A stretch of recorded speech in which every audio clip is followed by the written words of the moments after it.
goes down and the stars take flight. Marc D with the C's got the geeky delight. Retro toys and comics we adore.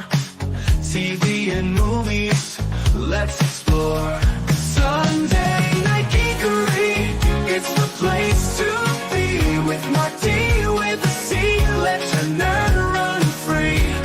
Old school vibes and stories untold. Tune in, tune out, let the magic unfold.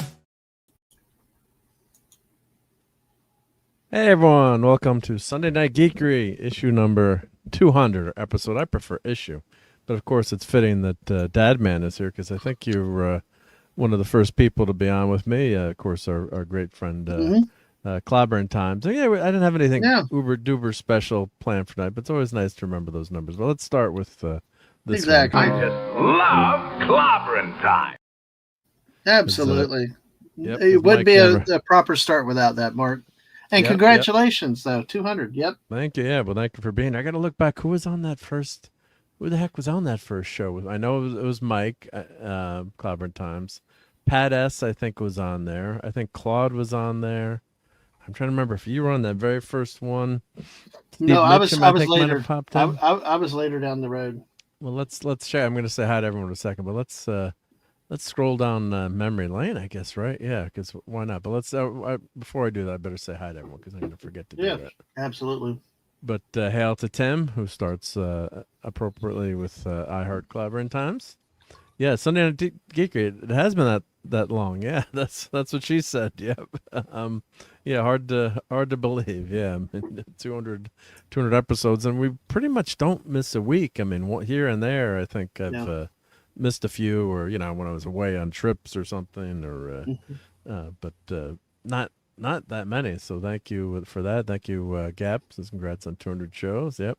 Yeah, And, you don't miss hail to many. Brian. Yeah, I don't miss it because it's too much fun. Plus, Sunday night is, well, unless you're away, right? You're always home on a Sunday night, typically, right? So Typically. that's why I kind of just fell into this this time slot. Just it's Sunday night. And I think I was starting at 11 o'clock at one point too, and Jeff and Harold were yelling at me to go to bed early and start earlier. So I rolled it back, but. Yeah, so some of those shows started. I think we started at 11. Those original ones. Yep.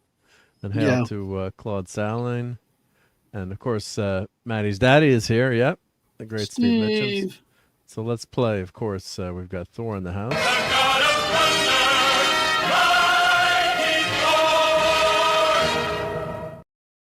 Oh, when you're here, Dadman, too, we just got to play this. I know.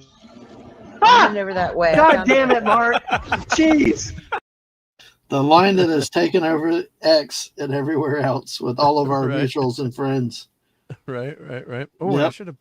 I was supposed to tweet this out. I didn't tweet this out. What an idiot I am. Let me tweet this out. I've tweeted the stream out, but you you go tweet- ahead, you too. Yeah. Well, you too, but thank you for that. Yeah, I was just trying to think of what I needed to do, and yeah, I forgot. I forgot to share that. I'm sure we got the gang will roll in, but you always forget to do those things, right? When you get to 200 episodes, right? Oh, I know. Yeah, all the time. Are you kind of rushed at the set? I'm always forgetting to tweet out. That's why sometimes I have to. I end up tweeting before I hit the go live button just to make sure I get it out there. Yeah, right. To make sure, yeah. So, no, it's a lot of fun being here, and it's special to hang out here. So maybe we'll reminisce a little bit, but we got a lot of stuff to cover too. But yeah, I didn't put like a birthday cake in the thing. Maybe we'll get to episode 1,000. We'll do something uber special. I promise everyone that. Yeah, no, or 500. Hey, 500. Yeah, 24-hour geekery stream. Yeah, Mark. Well, how long? Yeah, all right. Let's. I'm gonna go to my YouTube's my playlist here, and I think at one point I did go back and fix try to go through, and I think I had one episode numbered wrong. I had to change all the numbers and go back through because I made a mistake 30 episodes ago, which does happen, right? Oh yeah, from time to time, right? Yep. So I was going to try to. But that's the spreadsheet. The engineering. It's got to be exactly right. We can't be off by one, right? So no. That's a big no-no. Yep. No, well, to me, it's materially correct. It's close enough for government work sometimes, but hey, Yeah. Right. I appreciate So, this. It's the sentiment of being exact, though. right. So let's see. Let's go all the way back in time. Yeah. So if you've got, say you do 50 episodes a year, give or take, right? Mm-hmm. So that's 4 years worth of episodes. Oh yeah. So, And by the yeah. way, Small Town Republic's here, and the Dead Man 79's here too. Oh yeah. Say hi to everyone because my eyes are off. I'm Yeah. doing the Hey, tweeting. Small So Town yeah. Republic, my residential Auburn fan there, and hello, the Dead Man. Hello. Good to hello. see y'all Yep. tonight. Yep. And our names are messed up again. I Oh guess, yeah. right? Yeah. I don't understand why it Great to does see you, that, but Deadman. Yep. I love that new avatar you got, Deadman. That's very cool. And check out Deadman's got a channel. yep. I got a couple of videos with the Star Trek. I was sub. So let's see if I just click. If someone could put his link in the chat while I'm tweeting this out. But The very Dead cool. Man. Okay. Yep. So I think if you click on him, you'll get his channel. Yep. Yeah. I just I gotta think make sure I some- click some- through. Yeah. As I'm tweeting this out. Yep. So Better I'm doing to two do things that at than- once. Testing What's my better- intelligence. It's better to do that than to accidentally report them or block them. I've done that before. By Yeah. Well, actually, Steve Mitchum, my buddy, he butt banned me by accident. gosh. I guess in the gym from Globberin times. That's how. That's how I got the name Marc D with the C. Well, first I was just Mark with the C, right? I'm not uber creative with my names here, but it was Mark with a C, and then I got banned, and I'm like, and I just met everyone too. It wasn't like I knew Yeah. everyone very well. And I'm like, wow, these guys are all so nice. I'm like, did I say something wrong? Or I'm like, no one's responding to me today. Like I'm like invisible here. Like nothing's happening. right. I'm like, wow, that's weird. I'm like, really strange. I'm like, they're super nice. These guys are, and yeah. I'm like, Steve is really nice. Klobby's very nice. Like, what did And you so get banned? Yeah. So then, what happened? Then I'm like, well, let me change my name to Mark. Maybe like there's something about the name, so I changed my name. But then I went in actually as my real name, because you can have multiple, YouTube channels or names, and they're like, oh, it's working. They can see me, Oh yeah. So then, but that's why I changed my name. I'm like, well, maybe something's wrong with the name or something, or change it, or Yep. And Admiral Teague's here too, by the way. Hey, Admiral Teague, great Admiral. Yeah, sorry, couldn't make your Star Trek show last night, but I'll try to watch some of that and rewind. But always a great Saturday night hanging out with Admiral Teague and J.T. Kirk and Sean and the gang there on Saving Star Trek. So we will mention. I guess the Kelvin universe is all dead now. Not even mostly dead. It seems like it's all dead. We're not going to get any more of the Star Trek 2009 iteration. So we've been spared from that. The rumor, Tarantino was supposed to do a movie, and that fell through. We didn't want him to have he's got this self-imposed rule that everyone knows about. This Tarantino's law, he can only direct 10 movies. I don't know why. It's like he's allowed to make more than 10 movies, or just do what you think will be good. But he's set this number. He can only direct 10 movies. Oh yeah. So he's like, I don't know if I want Star Trek to be one of them. And I don't know how that would have turned out anyway. But it's kind of a crazy situation. But yeah, so his movie fell through. It was going to be like a rated R Star Trek movie. And I don't know. I guess all the other plans are trying to get that gang back together. And I did, as much as I don't like that new iteration of Star Trek and think it's totally screwed up, I thought the cast was decent. If you're going to suffer through it, at least the cast was pretty good. I mean, the stories weren't good. Rehash all that, but I thought Chris Pine was decent. He's much better than the new guy they attempting to play James T. Kirk on Strange Nude Worm. So Well, I think wasn't that the one with Bones is played by Carl Urban. yes. Carl Urban, yeah. He seemed to be good in that role. Yeah, people did like Carl, but I mean, you can just never. It's so tough to, those roles are so defined by those actors. It's just, Bond, it's a character in a novel, and it's just changing one actor, and yeah, time marches on, but they're just so defined by those actors, and the voices of those characters are written so poorly. I mean, if you watch Star Trek Continues or some of the fan stuff, yeah, it's much easier to see that voice, of those characters. It's much more true to Star Trek than what they're doing in the 2009 version. Try to make it more of an adventure. So Yeah. But yeah, did you see the 2009 new Trek? I don't want to scare everyone away. I don't want to talk about that too much. But, I think I did. Which one? Well, wait. Are you talking about the new things that came out, or the 2009? The 2009, the reboot one, or the Kelvin universe? Yeah. Well, the one, I guess I'm confused. I don't. Oh, is it the reboot for all the previous Star Treks? Because I probably saw this 2007. The J.J. Jar Jar. Oh Abrams yeah. I saw that then. Yeah, with Chris Pine. Oh yeah, I saw that. And at that point, I'm sorry, I learned my lesson. I liked it. I was okay. I didn't have a problem with it and then what happens? He comes over to my universe and blows that universe apart. Right. It's like, hey, Apollo minion. Hey, Apollo minion. Hey. Yeah, that's funny, and that tells you.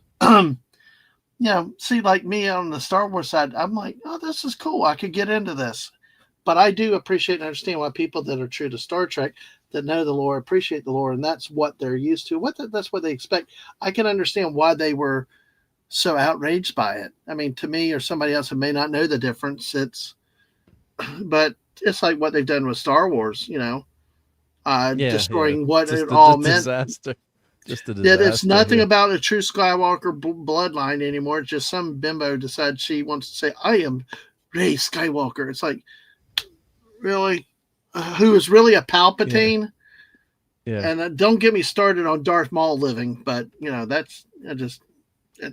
but yeah, I learned to appreciate that. It's easy to look at one other franchise and wonder, well, what's the big deal? Why are y'all worrying about it? And then when it hits you, it's like, oh, I see your point now, the type of thing that happens when it happens to other people, you don't really, okay. But then when it happens to you, it's like, crap.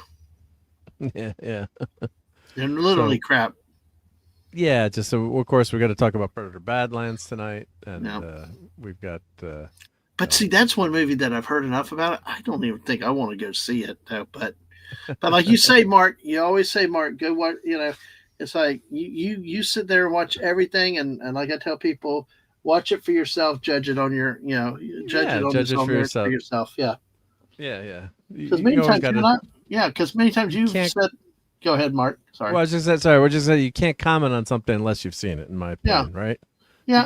You could say why you don't want to see it. Like, I think this trailer is horrible, or just but you can't really give a review of something if you don't want to, you don't want to see it. That's okay. But no, there's at least one movie you commented on that I went and watched it. I was like, I didn't see Woke. I didn't see it. And we agreed. We're like, we had a different opinion with the way it went out. Was it the best movie? No, but it was, it was worth a watch. And then some other movies, like, it's like painful.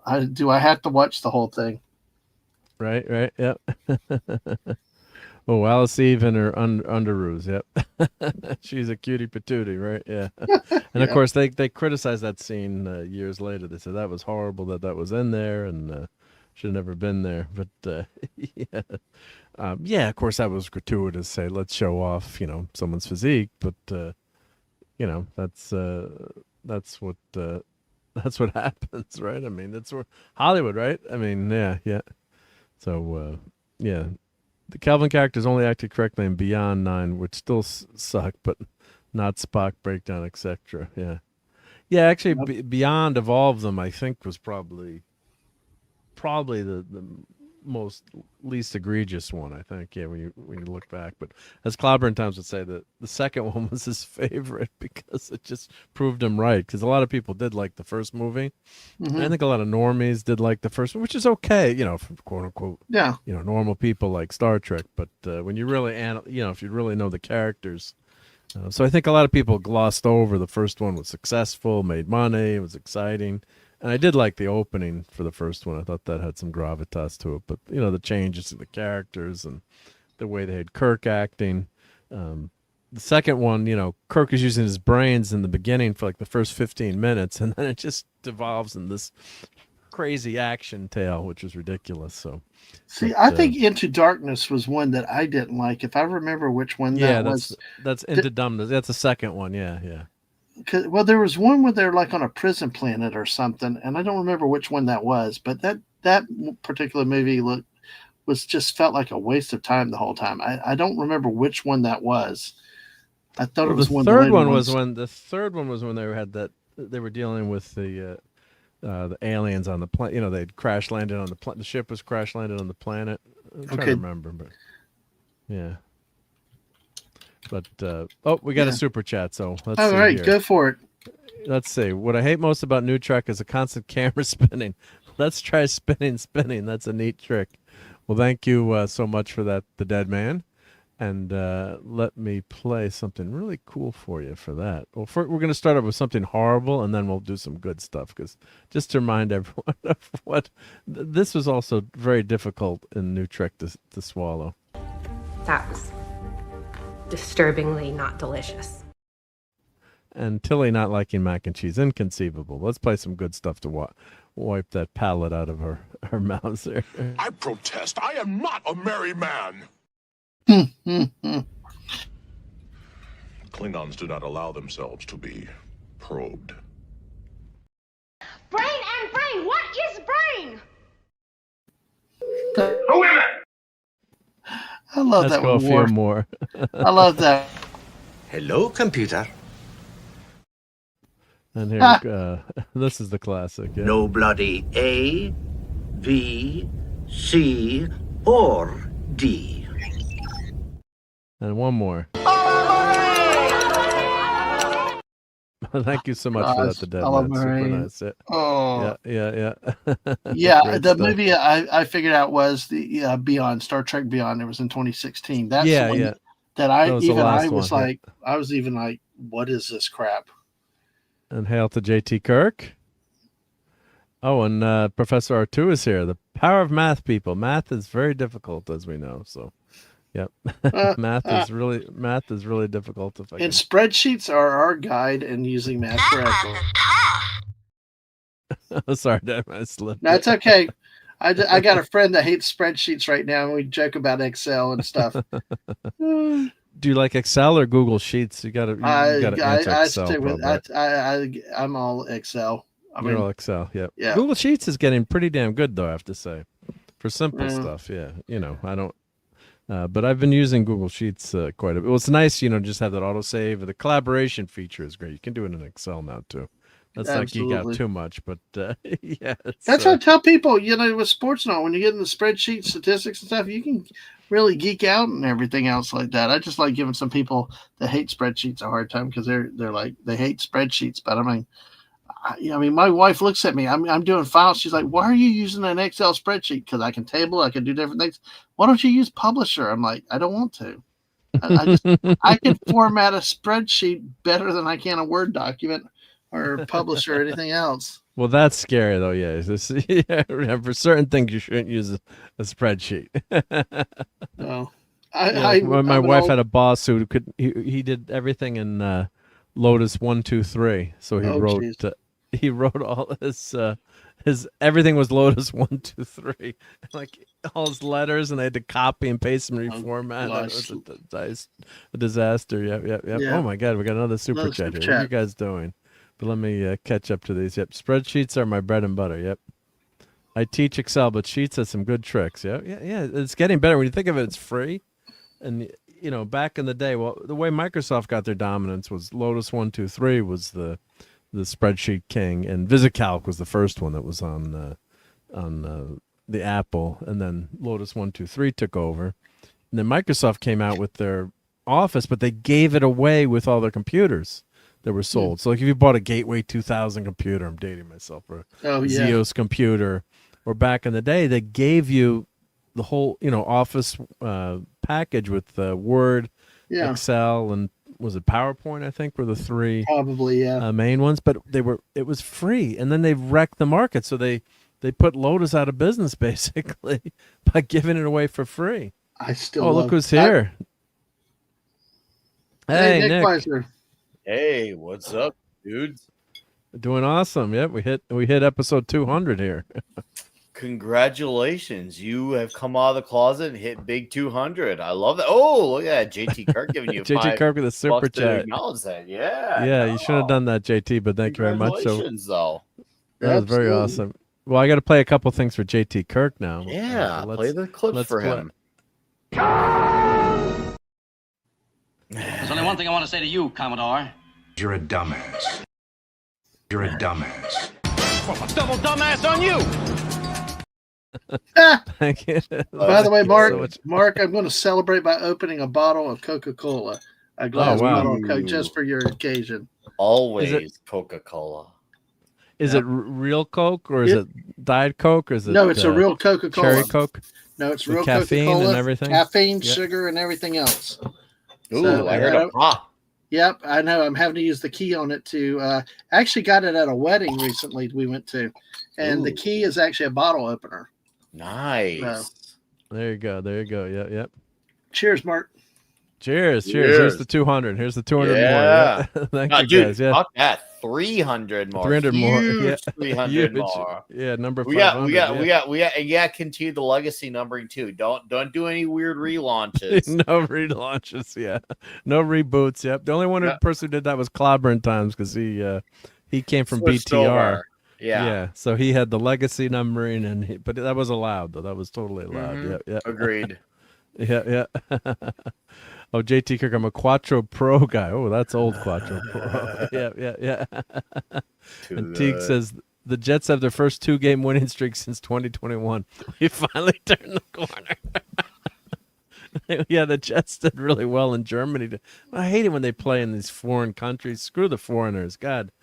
We got to wake up at 9 a.m. to watch football. I mean, what's going on here? I've heard different things, because I know Londoners that said they don't even care about the games over there. And right? Why yet, would even they? though they have a stadium full, they manage to get a people full. But they say that they're busy watching the Premier League and everything else. They don't care about American football. Right? Yeah. No. Well, NFL just needs more money because they're not making enough money, so they want to try to expand the fan base. Yeah. So. and the best will succeed with expanding will be casual fans who will care for a moment, and then they'll move on to another thing. Right. I get the idea. I get the idea of wanting to expand your fan base. You could always, tinker around a little bit. And this doesn't just apply exclusively to the NFL. This seems to be a everything problem nowadays, where they think that they can just get everyone because people simply exist on the planet. There's 30 billion people, and I could be off of that number. I'm just spouting a number off, so don't get nitpicky with me, anyone. There's 30 billion people on the planet we have yet to tap into. Not everyone is going to like everything ever. It's so weird how I've noticed this pattern the last 10, 15 years, where they feel like they need to appeal to absolutely every single person. It's one thing if you kind of dabble in it a little bit, but they're all going all in on trying it, and it doesn't work. And the best you could do is you'll get some people for a moment, but then they're gone and this is definitely like something that happens in America. I don't know if it happens in our countries, but a lot of people, what they like, and I know this isn't going to sound good, but it's just the facts of life. A lot of people are very flaky with what they like. They're into something for a moment and then kind of move on to things, which in some cases is fine, but that's just the nature of the beast. There's a lot more fair weatherness in America. Things are in, and when one that's no longer considered in, people bow out. Do you think, seriously, once Taylor Swift stops being a focus on the NFL, the Swifties are going to just stick around because they love the game?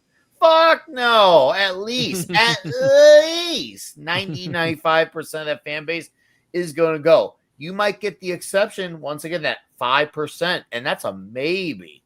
But they're going to go as soon as she goes. As soon as she goes.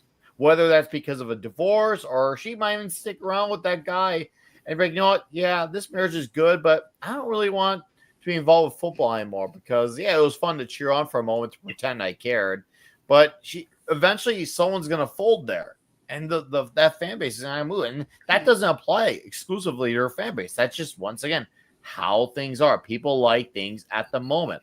And I wouldn't be surprised if even a small section of her fan base moves on to, let's just say, other pop stars or lesser known music. It just happens. It's just the cycle of life at play. But appealing to absolutely everyone is never a good play. And we've had enough, let's just say, enough blueprints in the last 10 years to prove this. And still, all these companies still think that they can be the one that gets it done. Well, see, one thing is he might retire in a couple years. Then what happens? I mean, there's an end to an NFL career. But look at our IPs. What KK did in Star Wars and trying to make it female specific or whatever else that was never intended to get this big, wider audience when you just kicked your core people to the corner like they don't matter. You had no source material, all this other stuff, and the crap that come out because you didn't. You care because you try to be everything to all people, but at the same time telling the people that made you to go pound sand, you know? Yeah, agreed. Well, the one thing, though, the NFL's kind of been bucking that trend about it's just one of the few things that's actually doing well in terms of broadcast TV or live TV does, very well still sporting events, but NFL is king of the airwaves right now. But, yeah, they could fall down at some point. But what happens when the political climate goes back the other way? It's all nice and safe to decide we're not going to be so woke now. What happens when it flips back the other way with the change of administrations? And they're going to go back the other way. It's. I mean, I didn't watch football for 1 year. I didn't watch any Giants. Yeah, it was pretty easy too because they lost like every game. But I'm like, screw you! I'm not watching the NFL this year. If you're going to have a guy that's going to sit on the sidelines and not stand up for the anthem. And Kaepernick was just sitting on the bench the first week, too. Let's not forget that. People rewrite history. And he was sitting on the sidelines. You go to another country, you stand up for the anthem. So, if you want to protest, there's ways to do it. A lot of the thing is with the Kaepernick guy, as much of a douchitarian ball sack as he is, the thing is the media gave him the attention he wanted. If they didn't give him that attention, we would just point and laughed at him saying idiot, and it would have never been a conversation again. But the media saw a spark there, and they lit a fuse because they see, we can make controversy out of this. Let's run with it. And it worked. And then all the other players jumped in on it and made it a big deal. Yeah. And then he talked to a veteran. He said, why don't you kneel instead of sitting down? Because initially he'd started his protest by sitting down. And he was on the bench, too. Then what drove me crazy was like they made it seem like he wasn't playing anymore because of the protest. It's like his NFL career was basically over at that point. And, the teams had figured him out. He was sitting on the bench. I mean, he was a phenom the first few years. Well, the next point, I saw something on X where there was a sporting event in Moscow, and the people they're jerked. It was a foreigner, not a Russian citizen. They actually pulled him and made him stand up for the national anthem because that's what countries do. They respect their even if you don't, and stuff like even that. if you don't want to, you don't like the country or what they're doing, you just stand up to just respect the anthem. If you're in another country, or you stand up for the Canadian anthem. Of course, if you're watching hockey, a lot of Canadian teams in hockey.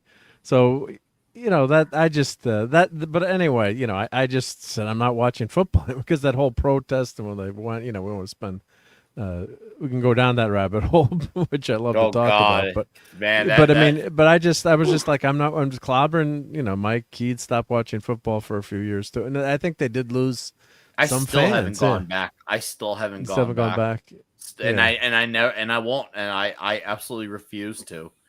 I absolutely refuse to. To me, it's like, yeah, sure, great. Wow, Trump was there. Okay, great. even though he had a mixed reaction, which is natural, you're gonna put it on a politician, whatever. I mean, even Taylor Swift got super hardcore boo at the Super Bowl. I just would rather have this shit be politically neutral. We go to these games to talk about these things. And Trump was actually on Red Zone today. He was on one of the broadcasts. Yeah. And then that's entertaining for a moment, but you still got to put that into perspective.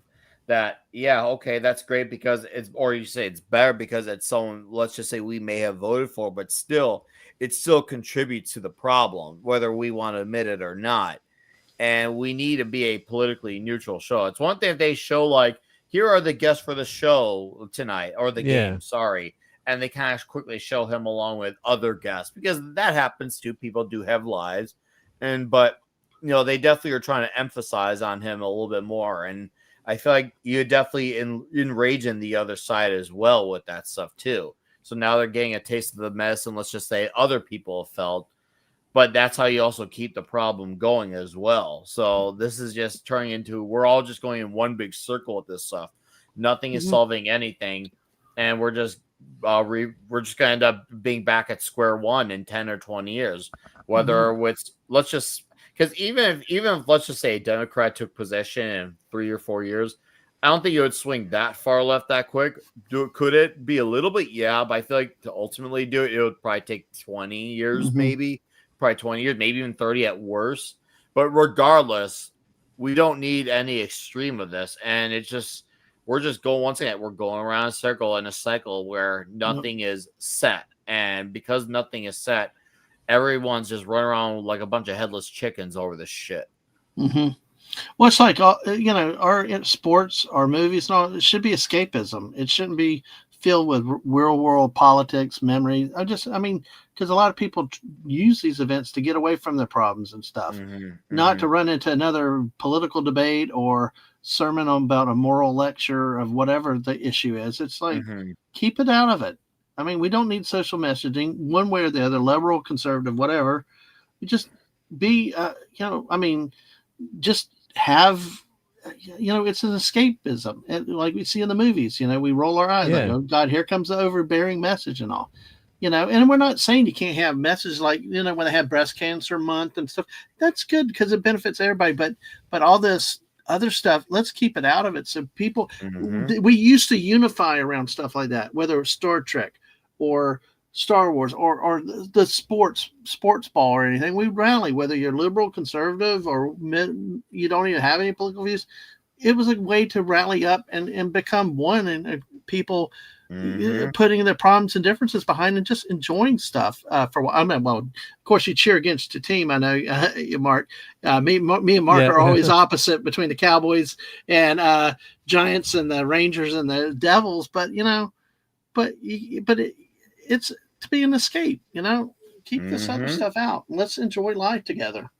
Yeah, and it wasn't like, whether you want to bring it now back to movies, as you mentioned, there have been times where there's movies that make that the subject, and I think when it's the particular front subject, I think that's more fine, whether you agree with it or not, because it's letting you know right up front what you're getting, and it's a story that's kind of centers around that, because something like To Kill a Mockingbird, for example. You can have that if it's something that kind of leads with it. I feel like there's a space for it, but it shouldn't take over spaces that have no belonging for it, is what it shouldn't do. Because there's a ton of it. It doesn't need it. Once again, moderation is everything. Moderation is key. But they want everything to be everything for everyone. And that's where, once again, that whole phrase we've heard 800,000 times, especially more so in the last 10 years. If you try to appeal to absolutely everyone, you ultimately appeal to no one.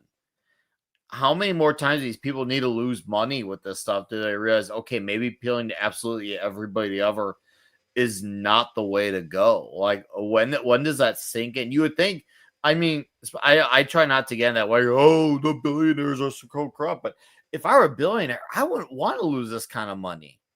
I'd be trying to maintain my billions. I'd be like, okay, what do I do so I lose as less money as possible? And so these guys are just like, fuck it, I'm just going to Florida man my own money. And I'm like, fuck, if I'm going to be a capitalist, I'm going to try to capitalize on holding as much money as possible. If I see something's tanking me, out you go, bro. I don't need to own you no more. Really weird. Really weird. Well, let's since we're talking about this being issued 200, I found issue number 1. So let me put that in the chat. Ooh, yeah. So the date of this was let's see. So Sunday Night Geekery. I'm just typing in let's see, night Geekery numero 1. I like this, Mark. I've done this before. My first show. Yeah, that's cool. So let's share my screen here. I don't think I can get copyright strike from playing my own material, but I love the volume up. But that's the old intro. Let me mute it on this side. So but that's the old intro. So I guess let's see, who was the first person? It's got to be Clobbering Times. Yep. Okay. And of course my camera's not working, my avatar's not working, or probably my voice is not working. Here, let me share the audio on this. Let me reshare it so we can. Let me reshare it with the audio. Yep. So we can hear it. I don't know if we're going to get a big echo. Let's see what happens if we do get an echo. I might have to mute you guys. We'll see. All right. So let's go back a couple seconds here. All right. Let's see. Whoa. Just want to hang out and have a good time tonight. So welcome, Clobbering Times. Hey, man. Thanks, buddy. I'm just putting the word out there a little bit. Thank you. Mm-hmm. Oh, where's my my avatar? No avatar not showing. What happened No there? avatar. Yeah. You know, I switched to StreamYard because I was doing OBS, which was complicated. Everyone said my audio would never work and something would never work. Let me change my avatar. Yeah, I'm not seeing my avatar. What's going on? I'm always screwing something up. Yeah. What a revolting development this is. That is. What the hell, dude? So the date on this was change it again. Yeah, let's see. Nice, Mark. August 15th. I'm in the stream. August right? 2021. Yeah, so Yeah, 4 years ago. Let's see if I go solo. Let's see if I go. Well, let's I can't remember now. Steve Mitchum's in the chat. Steve Mitchum's Definitely Lazarus. Alternative factor. Yeah. How do I show? I'm pretty sure. How do I show? Not the 100%. I'm pretty sure she gave that one an F. It's gone. Yeah. And I was actually shocked that she gave it an F. Let's see. There's got to be a way to. Oh, show chapter. Oh, there we go. Thank you. Yeah. So yeah, Steve is there. Yeah. It was. I mean, I've seen there are episodes that I dislike a lot more. It's just this one was so unremarkable. Well, I have to say though, hanging in the chat with Steve Mitchum for that, and Toxic Man Flu. He hasn't been around the last few episodes, but the guys were hysterical. That was the alternative factor. Especially Toxic Man Flu with Lazarus Beard. The Lazarus Beard. Falling off. Talk about that episode. Falling off of things. Yeah. And that's just worth the rewatch. I'm just gonna skip a little bit, but. Share audio. I didn't even know about that till Purple told me last time she was saying that. I was like, oh, is that what you do? Let's see. What's this here? Oh, we put in different pictures. Log of the Starship Enterprise, stardate 5943.7. Captain, yep. So yeah, that's the first show we're having fun there, and I thought, go back and I think I should go back and skim through that again. But I think I did get some copyright. Oh yeah, we went. Then we did Saturday morning cartoons with Clobbering Times there. Yep, we were we were doing Saturday morning cartoons. Was that Sigmund and the Sea Monster? Yeah, Sigmund the Sea Monster. Yep. So yeah, Pat S was in the. Let me go towards the end. So Pat S was there, of course, and let's see. Yeah, that's the great Steve McQueen. Yep. Yeah, so we're showing the thing ring, do your thing. Yeah. So like and the droids. Yeah, that's for Professor R2 there. Yep. So let's see. I guess it was just Mike on that first show. I think as a guest. So, but that's issue number 1. Yep. So we only did 2.5 hours. Wow. Yeah. Wow. 2.5 hours. That's good. 2.5 hours. Yeah. So that was show number 1. Yeah. Who was on show number 2? Let's see. Let's check show number 2. Oh, do I have show number 2? Let's see. So let's show number 1. This is a great thing about YouTube. You can go back and see where all these shows and what you have it. Yeah, so let's just check out who was this. There's show number 3. Sunday Night Geekery number 2. Oh, we almost went 5 hours. Let's see.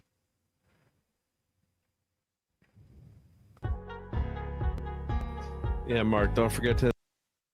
Let's see. So we've got Claude was, who is that? And who's flaming? Is that Claude there, or is that let's see who? Oh, Dadman, you're on there. Okay, yep. Show number 2. Jed. Oh, that's Jed. Okay, yep. So you made Dadman was there for the second show. All right.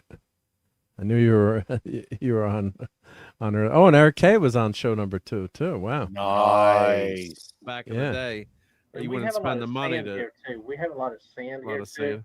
It may be combination of the the moisture, the sand, the terrain type. So yeah. But all I know is that if you find a house in Florida with a basement, that's something. Yeah, no basements in Florida, right? Yeah. They interviewed one that my wife's dad made. You would the guy would show up and they just basically. No, let's turn on the chat replay here. See who was in the chat. Yep. I think I got to play for. And Eric K will always help me out with the audio. It's like, you've been talking 20 minutes. Like Deadman says, he did first stream a whole hour with no audio, so I had to redo it. Yeah, I know you're paying. Yep. What are my key issues? Yeah, every week is special here. Yep.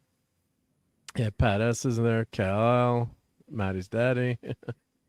So yeah, it's fun just to reminisce, and we've got all these things recorded there. So which is a lot of fun. Yeah. So yep. We're talking emergency. All right. Emergency TV show. Yep. There we go.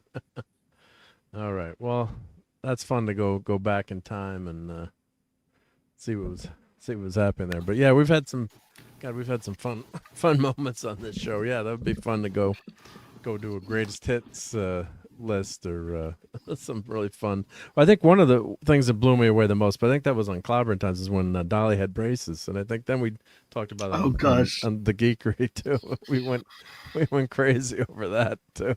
Like. How could Dolly not have had braces? Yep. So, yep.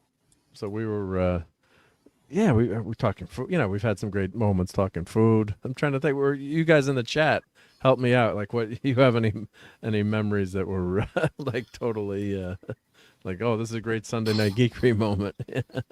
I mean, food is always that got added in over time. Some football got added in over time, and we talked TV shows like Emergency from the 70s, and of course all the new stuff that kept coming out. We talked some comics, really just a bit of everything. We did some sports ball, and Clobbering Times we'd do some sports balling too, right? We'd get into that. Yep. Well, that's what we have before I forget. Yeah, the call on the Indiana versus Penn State. Who's on CBS screaming at the TV now? It was Gus Johnson. What the hell is going on? Fox or whatever. Yeah, that was Gus Johnson? You know what I was talking about, right? Apparently he went over the top. Some people said it was the greatest call ever. Well, it was the worst call ever. I wanted to turn it off. Because these announcers, it's about them. I think we talked about that earlier. Somebody made a comment. It's about them. It's not about them just calling the game or whatever. They have to be the story. They have to be the dramatic. Well, listen. He used to be a good announcer, but now I'm wondering if all these guys are doing it. It's like they can't just make a call. Tell them to do that? They got to go over the top with emotion and everything like crying else. Or whatever. It was like.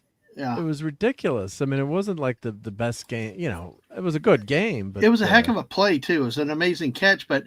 Just call the game. I miss Keith Jackson, Dick Enberg, all these old classic announcers. I'd love to talk. I love talking to Clobby about that, about the old style announcers. They just called the game and what it was. And now it's like, oh my gosh. It was a horrible call. I thought they start screaming, yelling. Call. Yeah. They start screaming, yelling. And it's like, don't make the game about yourself. It's like, it's not supposed to be about the announcer. No. Yeah. No, it's. But he's been amping it up too. It's like think he never used to call games like that. Yeah. Buck did that too. I started losing respect with the young Buck recently, and even more the modern announcers. They don't just call the game. They have to start screaming. They have to the hyperbole. They have to exaggerate. It's just call the game. Let people see with their own eyes what happened, and it's just insane because they are. So you didn't like it. Obviously, you didn't like it. No, either. I don't like any of these modern announcers. Half the time, I turn the games off. Anymore. But he never used to be like that too. It was, he wasn't that. Gus Johnson always liked as an announcer, but he just totally over the top. Yeah, I don't know. Yeah, it was a bad call. It was a horrible call with that. So it's the way all these announcers are. They don't just let the game show itself and present itself. They want to add the drama and all their influence on it instead of just calling the game. And it's one thing you can get into a play like, oh my gosh, and you can scream a little bit like, holy cow, that happened, but don't sit here and cry and break down and. It was horrible. That was horrible. Let me say hi to someone. I'm not sure if with the names being screwed up, I've seen here before, but TJ Magnifi, I guess. Yep. Hail to TJ and welcome to that's Tom. That's Tom F. That's Tom F. All right, yes, that's Tom. Yeah, he's been on some of my shows. Yeah. Yeah, no, I know Tom F. Yeah. No, I know. But that's what I'm saying. I don't know if with our names being all screwed up and all. No, damn you, YouTube. That's Tom F. Okay. Yeah, that's not YouTube there with all the added numbers and all that stuff. That's just Tom there. Yeah.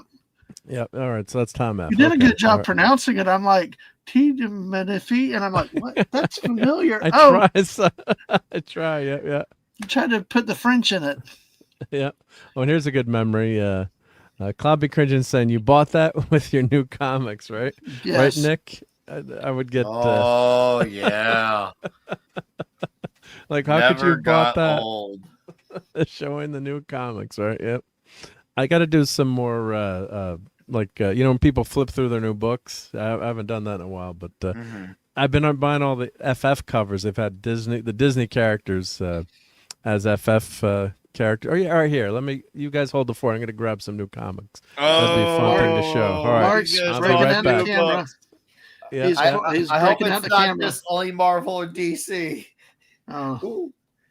I don't know. It gets serious when Mark wants to start showing stuff off now. Oh, I know. It's always be a fun phase when he's got some goods to show. I look forward to it. Yeah, I really look forward to it. So I wonder if especially when he gets his toys. Action figures out too. So we're gonna call them his toys. We ain't watering that down. We're gonna call it as it is. They are toys. He's a boy with his toy. He's like, it's an action figure. We're like, it's toys. Oh, perfect. I look forward to this. No, yeah, absolutely. Well, and he's got a free house. He can be loud tonight. He doesn't have to worry about sound volume or anything else. Oh, that's fantastic. Mark may go to 4:00 in the morning tonight, I think.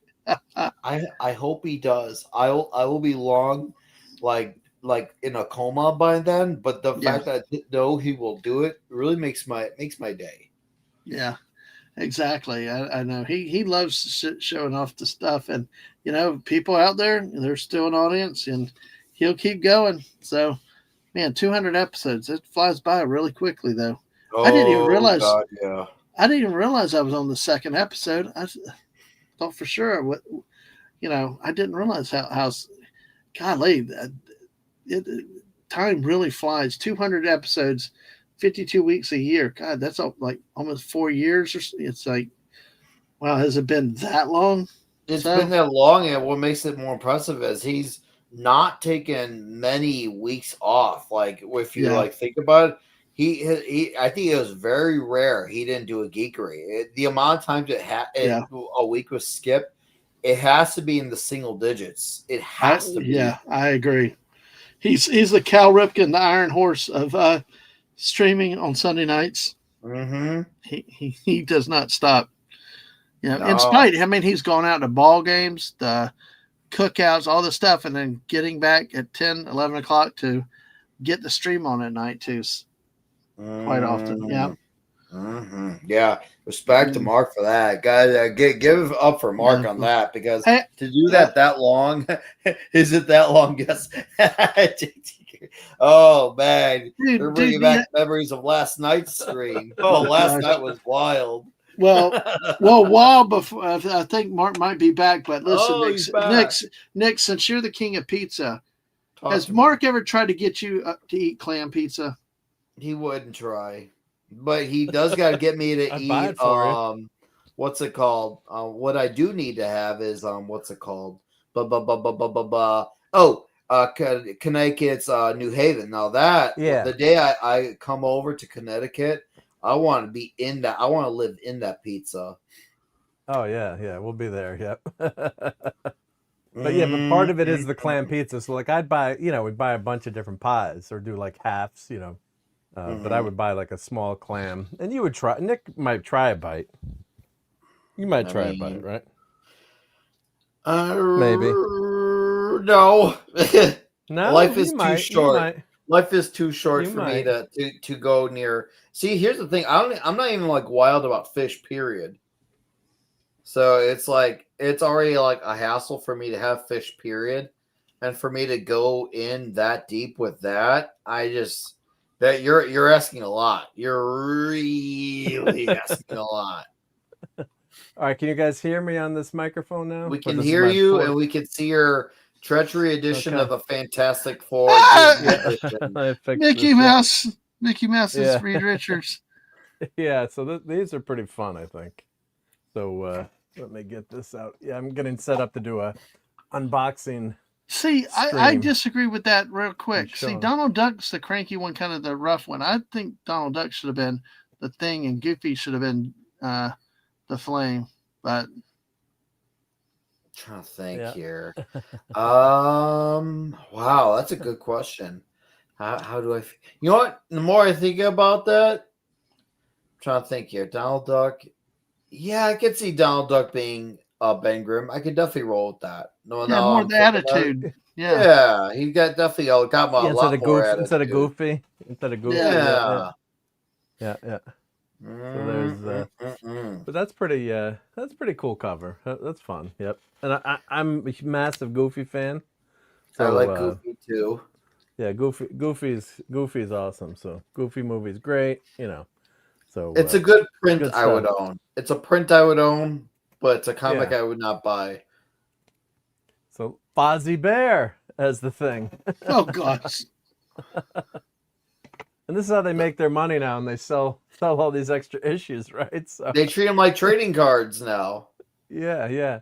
So we the got covers are the covers are the trading cards, right? Jesus, basically, yeah. I mean, it's funny, it's hysterical, but So I buy all this. I don't, usually I buy just one cover, so I'll pick one cover. Once in a while, I'll buy two, like that Muppets one with Fozzie. That's the thing. Like, this is of course the great Scotty Young. I recognize that style. Yeah. See, Kirby, yeah. No, Scotty Young is actually going to be writing a DC comic that I'm actually looking forward to reading in January. He's going to be the writer for Lobo. Oh, that's right. Yeah. I'm actually like, okay, this could actually be good because he is very promising as far as a writer goes.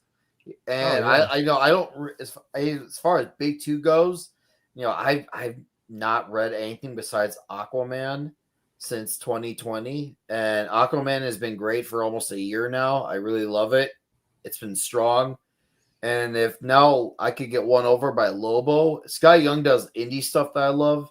And he's got the former Transformers artist doing Lobo with him. And I feel like, okay, this could actually be a great combo. And I looked at his Instagram post about Lobo saying that that's always been his favorite DC character and he's stoked to write. I'm like, okay, a guy who's writing a book and he's actually enthusiastic about the book he's writing. Let's freaking go. I hope it delivers. Yeah. I'll give the number one a look. I will at least give it that benefit of the doubt. Scotty Young is yet to wrong me as far as his indie work. So could he do it for a DC book?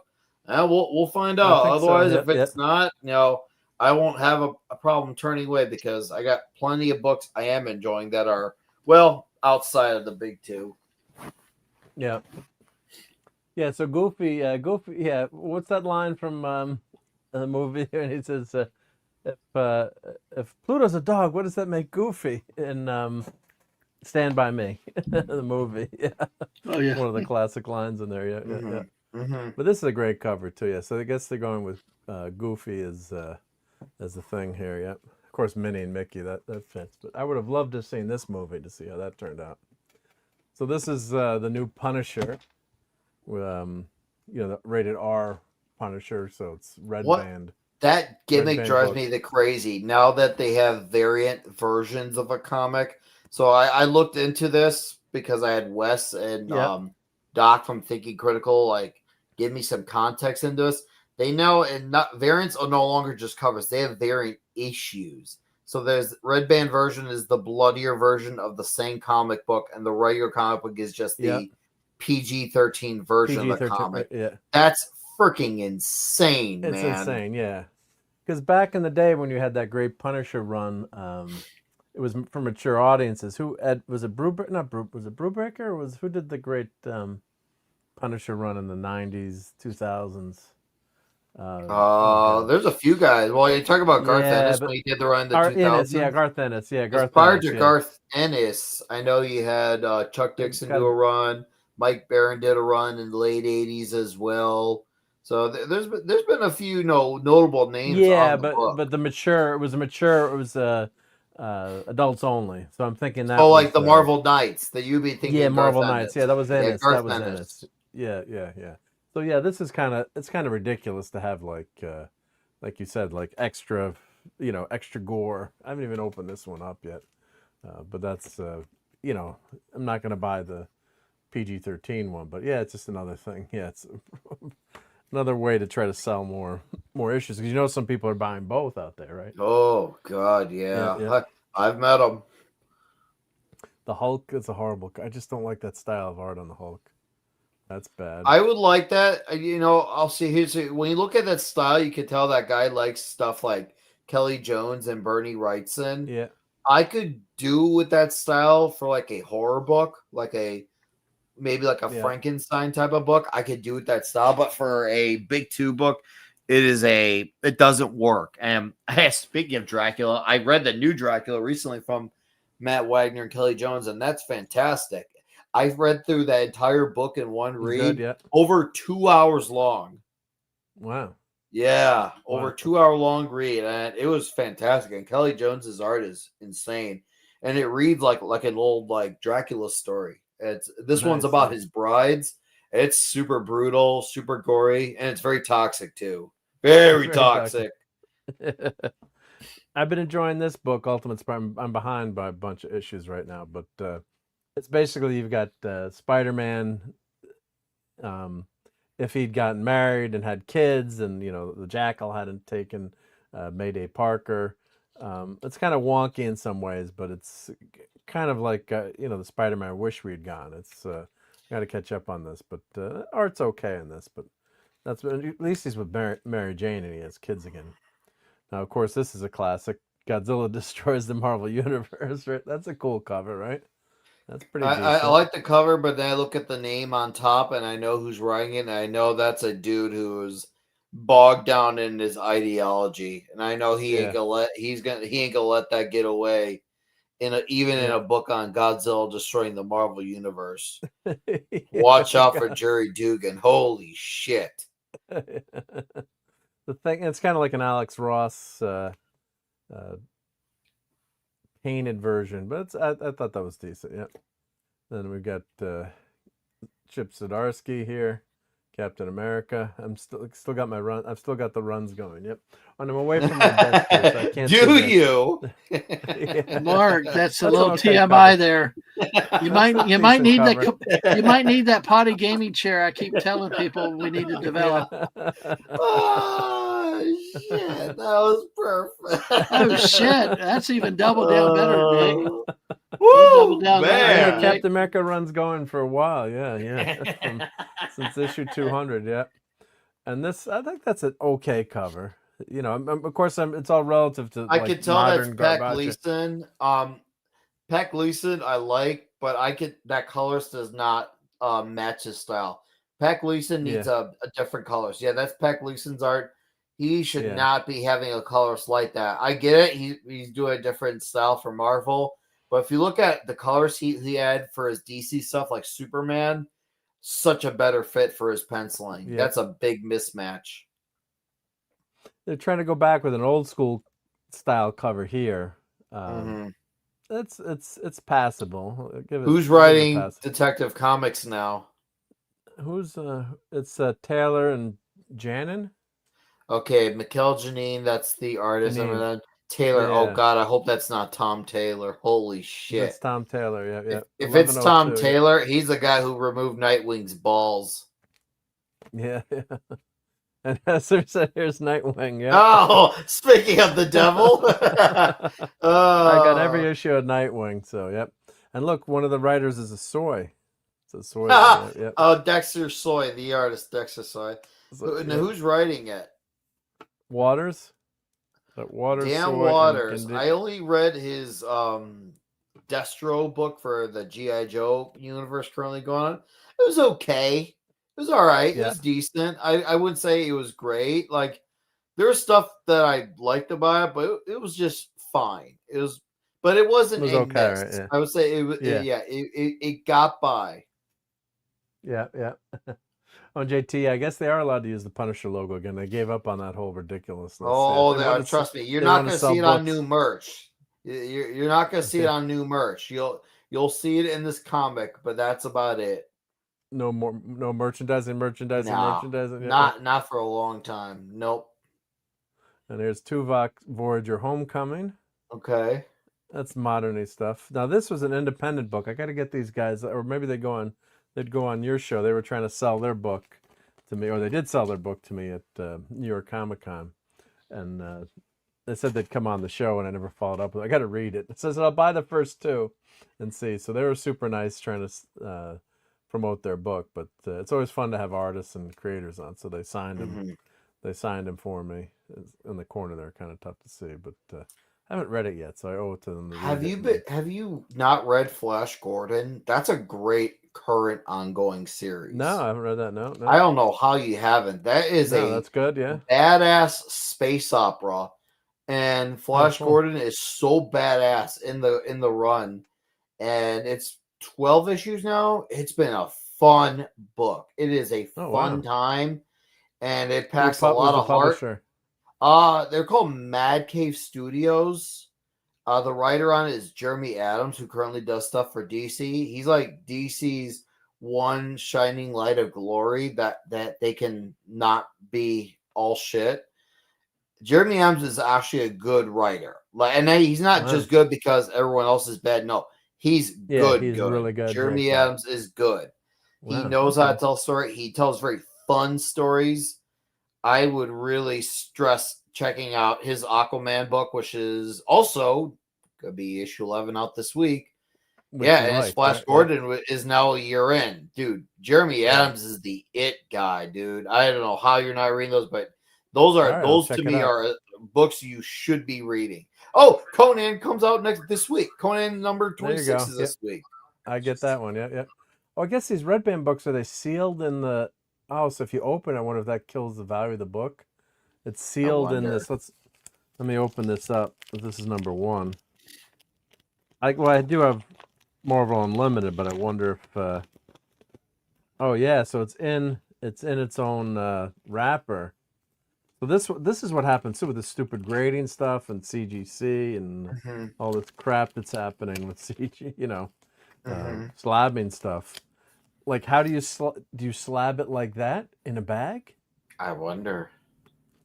Right? Because if you open it up, like, various times we've had comics that were in, like when Johnny Storm died was FF number 3, it was in the bag, or famously the death of Superman, that was in a bag. I remember Clobberin Times bought that and then ripped it up in front of everyone.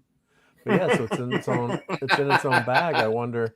It sounds just like Mike. I was telling that story to Jerry Ordway, and he started. I wish I'd gotten that on video, and he started laughing so hard when I told him that story. Yep. Oh, Dead Man! I'm sorry, I'm away from the desk. I'm looking at my other desk. So we've got a super chat here. Ooh, awesome! Like I said before, I read the first Tracker book and it really read like a movie. Okay. Oh yeah, the first volume was good too. That was called what was it called? Dracula Book 1, The Count. No, The Impaler, I think. Correct me on what it was, that Dead Man. I think it was called The Impaler. But either way, it went, both volumes read like an old story, and they're both lengthy reads. Even the paper, even though it's like really high quality paper, the coloring on the paper looks like it's pages from like an old time. Oh, dude, it's great. There's probably cheaper versions out at shops now of those stories. No, not in the Kickstarter hardcover versions. But yeah, you could still, if you want to seek out Dracula, it's great, dude. Like Matt Wagner and Kelly Jones are doing some all-timer shit on that story. Oh man, Dracula is fun. Well, let's play a couple clips for the Dead Man, and thank you for that $4.99 super chat. Would you like some toast? Some nice hot crisp brown buttered toast. Why don't you just make 10 louder and make 10 be the top number and make that a little louder?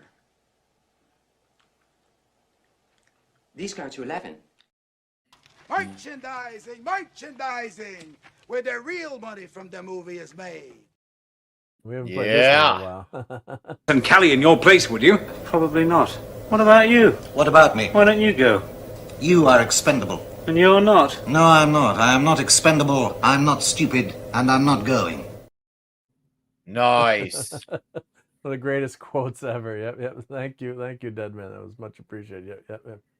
Death of Superman is useless but still good. Yeah, and Brian is saying, they should grade unbagged way less, right? Yeah, I would think, right? Yeah, if it's unbagged, yeah, which is a pain in the butt if you want to read something. So, so does this mean by this logic that a lot of your comics are always wearing protection? Yeah, they all are protected, right? Yep. Now this is a great Captain America cover with Stitch, right? Who's the artist on this one? It's after, copying Kirby. I like, they put that here, like. Yeah, it's a Stitch variant type of thing. So I mean, that style fits the fun. Stitch look. Yeah, I get what they're going for, though. That makes sense in that context. Yeah, well, that's fun. Of course, Disney owns everything now, so I'm trying to see. I don't recognize the artist there. Yep. And who is it? Is this? That looks like Chris Samney. Yeah, I can't recognize the signature there. I don't recognize that. I'm gonna look at the website. Hey, it's Tom Connors. Hey, how's it going, Tom? How are the turtles doing? you just missed us talking about Marc D with the C's runs. Yeah, I got the runs. Yep.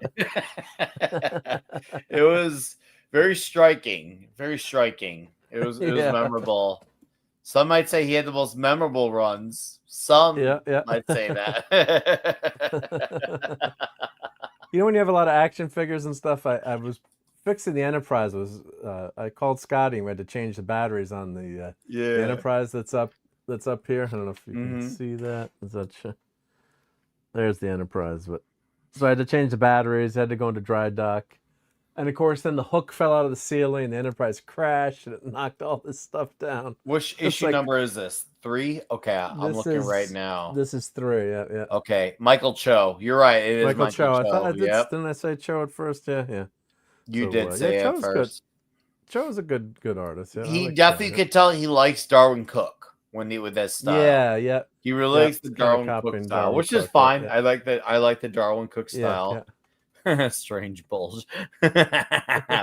So this I found this under my desk. I got this a while ago, but it's the guy that does these little wax things, wax critters. He's at some of the conventions. So you got Tom in the chat bragging about your huge package. Yeah, thank you, Tom. Yep. He's saying I have a huge package, right? Thank you. Very flattering. All seriousness, though, thank you, Tom, for being a good friend. And I don't know how much I kept fitting stuff in the box. One of my note to Tom said, "Please unwrap everything because there's so much stuff in here." So, and I think he told me he found something, like he was going to throw the box out, and he found like one more thing in there. So I think it was like a TARDIS box filled with stuff in there. I got so much stuff in there. Yeah, we should do a what was in the box. What was video. in Mark's package stream? Yeah, what was in my package? Yep. We got the Claw Father here. This is just bad. That is very bad. That style. I get the idea of going for the Godfather, but it's drawn pretty bad. Yeah, I just don't like that art style. Yeah. And this is just the Return of the Marvel Zombies, the Avengers. Yeah. Just not good there. Not good. No, it's not good at all. Oh, you found the the coasters, right? Yep. He found the coasters. Yeah. Those were the that was the Friday the 13th coasters. Yep. And just who are the two Spider-Men? There's only one Spider-Man. Yep. Khaled Ramita Jr. Is that Hannah? Pepe Larraz. I actually like Pepe Larraz's art style. There's one thing I've learned with this style. He definitely is one of those guys where his stuff looks best depending on who's the colorist. Like when he did a Big Game for Mark Miller's big Miller World crossover. Yep. The right colors makes his stuff look good, but there's some guys where their colors are so overtly digital that makes them look a little bit more stock. It's like the lines are too perfect, and it's just he had technical. And this one lady, Giovanna Nero, on Big Game, and she was like perfect. Oh man, like I was just like, before I knew, I was like, okay, now I totally can see what Pepe Larraz can do, and it's freaking good. He's definitely one of those guys who needs the right colors to complement him. Yeah. Superboy Unchained. This is not a good cover. I mean, terrible art, no, but it's not a great. It's not a good cover. It's not a good cover. Absolute Batman, the Croc, Killer Croc. Is he an actual Florida man crocodile? Yeah, I guess, right? I guess that's passable. I don't know. Not great. That doesn't scream like I got to buy this book. Yep. It just screams standard stock cover. Yeah, like Faction. I like Matt. No, that's Jimenez. His art usually like Jorge Jimenez. Oh, he did Jimenez. Jorge Jimenez. God, what was it he did a few years ago? I really like. Oh, Nemesis Reloaded. Oh, dude, Jorge Jimenez's art on Nemesis Reloaded was fucking crazy, man. Holy shit, he can draw some violence happening. Whoo!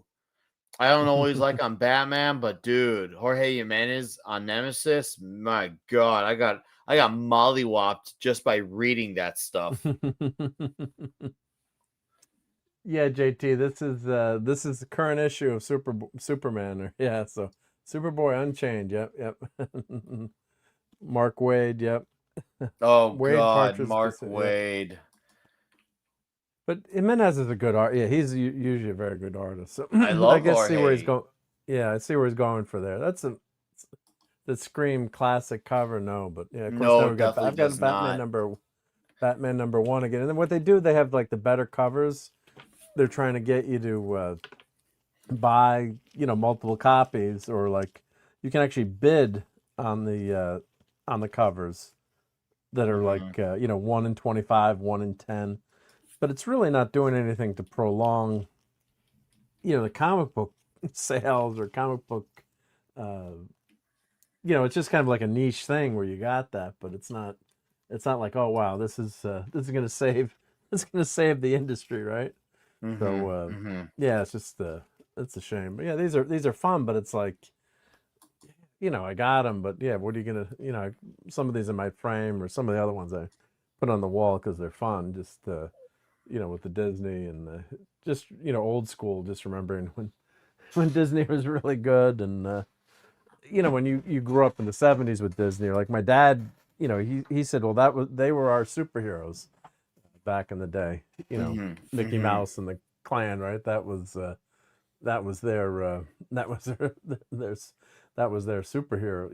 was the most popular thing going. So all right, I'm going to switch back to my other mic. Tell me which mic sounds okay. So this sounds okay now? That sounds louder.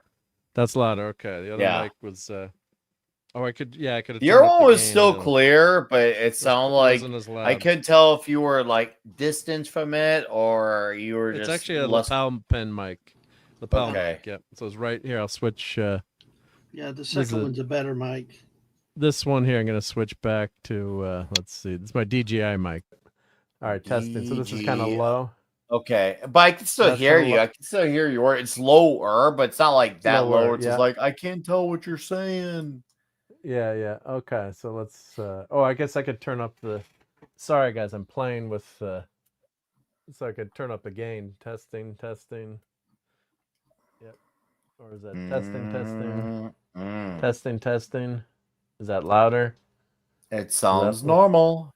How's that? Good. Sounds good now. Yeah. Yeah. All right. Yeah. All right. Yeah. So I could play with Yeah, that. I you're guess. good.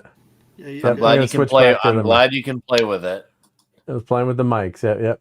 All right. Well, that's my DJI portable. Yeah, because when I go to the other desk, I would use that headset mic, but it sounded horrible. So this should be a little bit better at least. Yeah. Cool. All right. So yeah, so that was fun. Yeah, I don't think that anything was too embarrassing in that set of comics, right? Sometimes we get something that are like, oh my god, I can't believe you bought that. That was some of the fun memories with Sunday Night Geekery.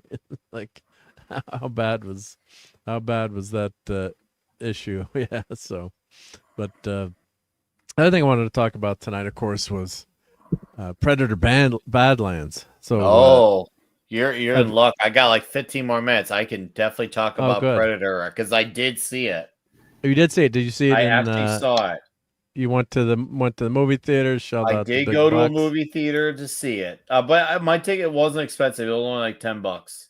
I went to a 2 o'clock showing on Thursday afternoon, and yeah, I only spent $10 for my ticket.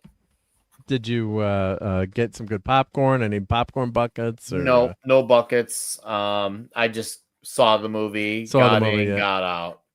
Did they have bucket? They must have. They had. They did. They did. Oh, they did. I went to an AMC, and I what honestly, was their popcorn bucket for this one? What was? They had a Predator one with the Predator mask, and I saw a display of the DeLorean as well. But they definitely had a Predator one, and they had a cup as well. The cup design looked pretty. Nah. Unless I got the design wrong for the cup, maybe I was wrong. But the buckets seem cool. Yeah, that's the bucket. I saw that. Okay. Yeah, so I did see that. It looked cool, but it wasn't anything. I'm like, oh man, I have to have this. Maybe I would have felt that way. Maybe after I'd seen the movie, but I was not feeling that like that after I saw the movie. Yeah, I would have probably passed on this one. Yeah. Dadman, have you seen Alien, the Predator movie? Alien the Predator. No, I haven't. Alien the Predator. No, I have not. I've been doing this 200 episodes. Nope. No. I'm just curious to hear what people think of it. I heard different things, but I'm just listening to you guys because I've not watched it. I don't even know that I want another Predator movie, honestly, but I can see where people may want it. So.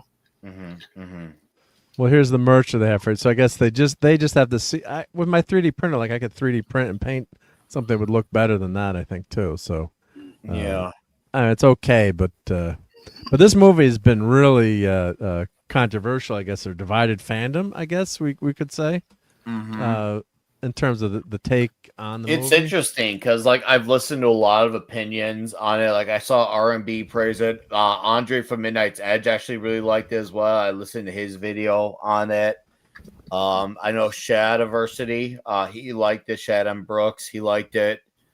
And I'm like, now of course I hear like Gary Nerdrotic, Comics Division, being on the opposite side of it. It's been Professor interesting. Professor R2 did not like it. Yeah, I'm not surprised. Yeah, that's about saying snow is white, water's wet, the sky is blue. Yeah. Hey, Lenrod, how's it going? Yeah. I'm not sure how I feel about reaching into a predator's head for popcorn. Yeah. I mean, I wouldn't mind reaching into a predator popcorn. Sounds like a fun time. Yeah. So I did finally get to see this too. I found a way to see, we'll just say, because I wanted to be able to talk about it. Ooh. So I guess it did pretty well box office wise. So $80 million. I guess that's pretty decent. I mean, what did Superman do for its open? Let me I think just it's like see Superman. 125. Just to compare, right? Because Superman should have done really it's a well. night and day thing. I mean, Yeah, the night and day. Superman Just to you know, 125, and also yeah, Superman's 125. budget was substantially higher as well. Oh yeah. But I mean, for Superman only ended up doing 350 domestic, which was in the top 5. I think number 3 domestic. Yeah, it did pretty good domestically. It had legs at the box office. It really fell short. And if you look at the drops, I don't know if there's a way to look at the drops overseas. It actually maintained legs overseas, but the problem was it opened so low that having legs was not going to even be substantial for it. Yeah. So, so I mean, Superman was number 3 domestic box office. Minecraft movie, Lilo and Stitch. So no, is that is that in your Is that no? Because keep in mind that Box Office Mojo has it all weird modified. That's true. Yeah, that's true. But if you just break it down for the year, but the movies that came out this year, right? Yeah. So it did, and I know I just happen to know that did come out this year, and I think Minecraft movie and Lilo and Stitch are only just this year, I think. But April 4th, May, July. Yeah, it beat Jurassic World Rebirth domestically, so I guess you can't say it's and FF is number 6, right? I look at it like this. I look at it like this. I looked at its budget, its marketing budget, its production budget, and I rate it on, okay, how much of that money did it get back? And I calculated between the production budget and the marketing budget. You have to weigh in the marketing budget. A lot of people don't want to do that, but you have to, because that is a cost that goes into making a movie by way of promotion. You're talking it's $700 to break even. And so it came around $616. When I calculated, that's 87% of its money back. I wouldn't call that a rousing success, but I wouldn't call that a failure either. That sounds more to me like I would say it did okay. If I'm going to try to look at this the closest I can objectively, I'm going to look at it as okay, because you got to factor in the budget and all that stuff. 80%, you're getting 80% of your money back. Obviously, it would be preferable if you got all of it back, because that should be a preferable outcome. And it did have an uphill battle, and a lot of people forget Batman Begins didn't break even at the box office too. It did not. That's a fact of life. Batman Begins did not. So this is not about how you feel then about they kicked ass with the next movie, whether you liked it or not. Batman Begins underperformed at the box office. I think it made the majority of its money back, but it didn't bomb either. It was something that you could say, like Superman, underperformed. Now, obviously, I think Batman Begins is a substantially better movie here, but I'm trying to be consistent here with the argument and the logic here. I would say this is just a movie that underperformed. And that's it. Well, I was just trying to put it in perspective too. And that's important. Yeah, so Superman was one of the top movies, whether it made money or not, just ticket sales and grossing. It was the number 3 domestic. So, and if you look at what a failure Tron is, I mean, you're never gonna get another Tron movie. Oh, it's gonna look like a smashing success next to that. Yeah, Tron is 71 million. And you've got this movie opening at Tron was never a success, period. Though that's never was. That's the thing. I don't get why they gave Tron such a high budget. Well, Legacy did pretty. I think Legacy did pretty well. It didn't make money. But people liked it. But but you still got to make money. If people people can like a thing, but it still needs to make money at the end of the day. Yeah. So this looks like it's going to make money now. What's interesting is and hail to Don. Hey, Donnie. It's at least to make 100, 200. It looks like it's going to need to make somewhere between 250 and 300 million to break even. It might be able to do that. It might. Yeah, no, I think it depends on word of mouth. So what's interesting about this movie, Well, Buddy is saying, yeah, the hardcore Predator fans are all in. Normies and general fans seemed not like it as much. And I would have thought it would have been. Oh, the saying the reverse. I would granted, have thought it might have been the opposite on that one. I haven't talked to a lot of people about the movie, but to be fair, in defense of Buddy, maybe it could be what's going on in his area, but from what I'm saying, let's just say locally and then internet wise, I'm seeing the complete opposite. I'm seeing a lot of people who love the franchise be mixed opinions on it, and normies, where there have been a good amount of normies I've heard speak about it, they seem to like it more so than people who were, let's just say, established fans. What about your side of it, Mark? Yeah, so the main thing, I think the big controversy about the movie, there's lots of, I did enjoy a lot of the movie. The side chick is very annoying with her dialogue. I don't know why they made her so super annoying, but they were going, actually I watched some of the making of the movie, and they were actually going for a C-3PO Chewbacca vibe. Oh, I know. So that was when I'm watching, I'm like, are they trying to copy Star Wars here? It's like it was the Mandalorian. It was the Mandalorian. Yeah, the Mandalorian for Predator. But when you've got Chewbacca stuck on the back of C-3PO stuck on the back of Chewbacca, which I do have a cool action figure for that one. Let me call up the pictures here. We can go through the slideshow, but. Dadman's our Star Wars expert, but hasn't seen this movie. But Ellie, is it Ellie Fanning? You say Ellie, or I guess Ellie Fanning. She's very cute. She's a good actress. But it's this Disney stuff where you've got to always have like the comic relief, the snide quips and jokes. Mm-hmm. So I watched this. Actually, took notes as I watched it. Which I could do watching it at home, but. This movie starts. It's like the Yaja. I guess these are the predator. The race of predators are called Yad. I can't even pronounce it, but it's Yoja. How were they saying it? Yaja. Yautja. Whatever. Yautja. Thank you. Yep. Yeah. Prey to none, friend to none, predator to all. So they start off with those badass. The badass. The text on the screen, right? And it pans through a cave, and you're on an alien planet, kind of look like in the desert or something. It's a very desert-looking planet. And the first scene is the two brothers are fighting, and apparently what happens, these are. All right, let me put the spoilers on.